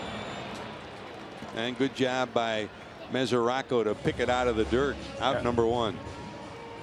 Yeah, really good job by Mesoraco and Hoover throughout the AB, but setting up this slider through pitch number 3. You see it up there on the Fox box. That was a fastball high and away, and then you come something that looks like it's going to be a strike but isn't. Nicely done, JJ.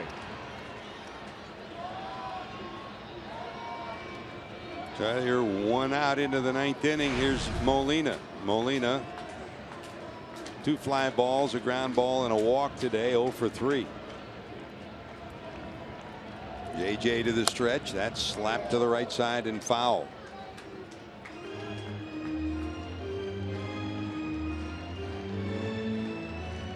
Molina in his matchups 2 for 9 against Hoover.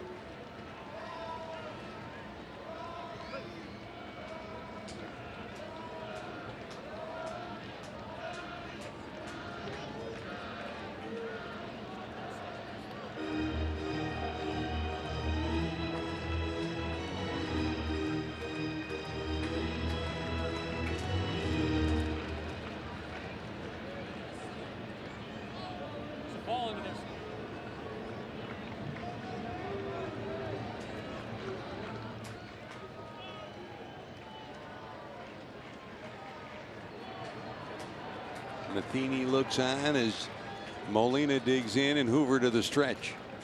They play him straight away here in the 9th. That's a bouncer to the right side. Reds looking for outs and need 1 more for a win. 4-3 put out, and here comes Moss. Well, after what went on in Chicago and after being given the closer's role, this would be a big first step for J.J. Hoover. Been a roller coaster for him over the last couple of years. 2014, struggled with a 1-10 record. Bounced back last year to be 8-2 and an ERA of under 3. and taking over the closer's role here. Be a special moment for him to nail down this one. There's Moss, 1 for 4, singled his first time up. A ground out, a pop up, and a strikeout in his other plate appearances. Against Hoover, he's 0 for 4.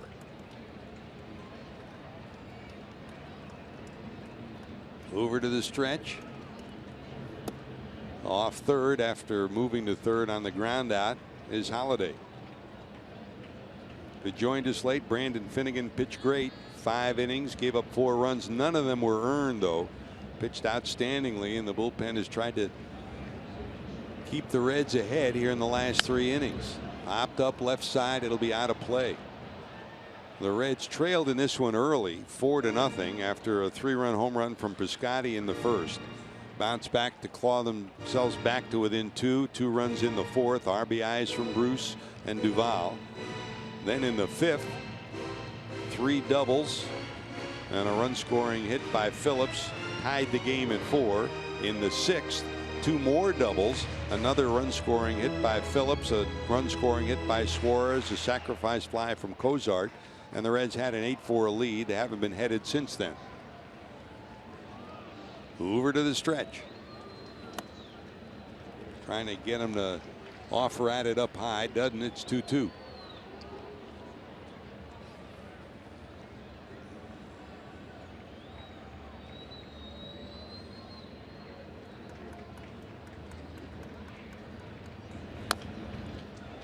Good spot, fouled off, and it stays 2-2.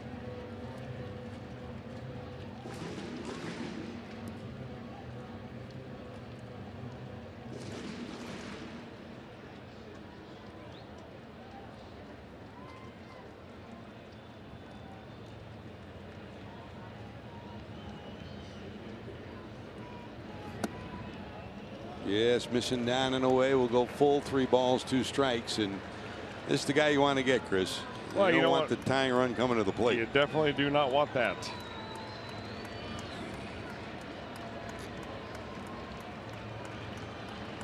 Full count in the 9th with 2 away. Fly ball center field. Hamilton back, looking up at the wall. It is gone. Another home run from Brandon Moss. Moss's 4th home run of the year. He had a 3-run home run yesterday in a pinch hit effort, and here he takes a fastball to left center field, and it's now a 1-run ball game, 9-8. Well, how big is that home run that Jay Bruce hit here in the 9th inning to give the Reds a 3-run lead? Moss goes down to get a fastball that looks like was about knee high and just rides it out of here to left center field.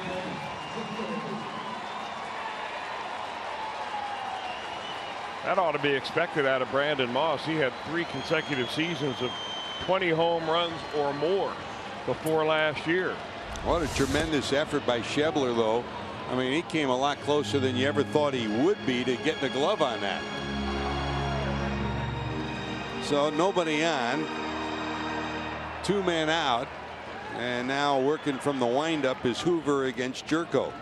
Jerko singled in a run his last time up, 1 for 4.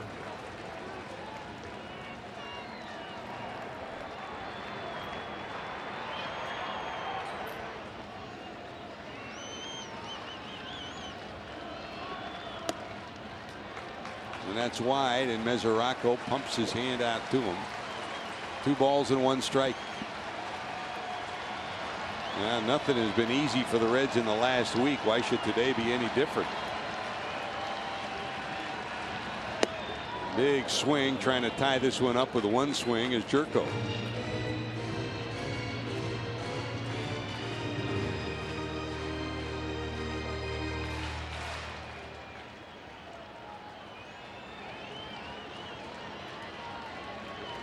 Two.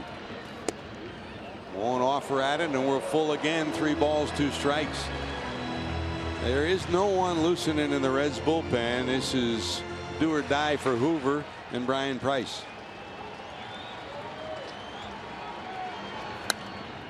Sliced down the right field line and into the seats, out of play.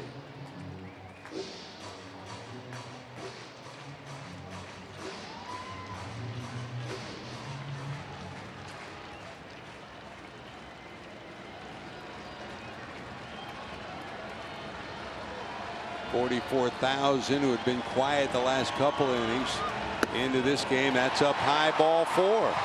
So now the tying run goes down to first. The potential winning run comes to the plate. And it's Aledmys Diaz who has 2 hits today and has been one of the keys to the Cardinal resurgence in the last week. Here comes Mark Riggins to try to settle down his closer. A double by Holiday, a homer by Moss, and a walk to Jerko here in the 9th.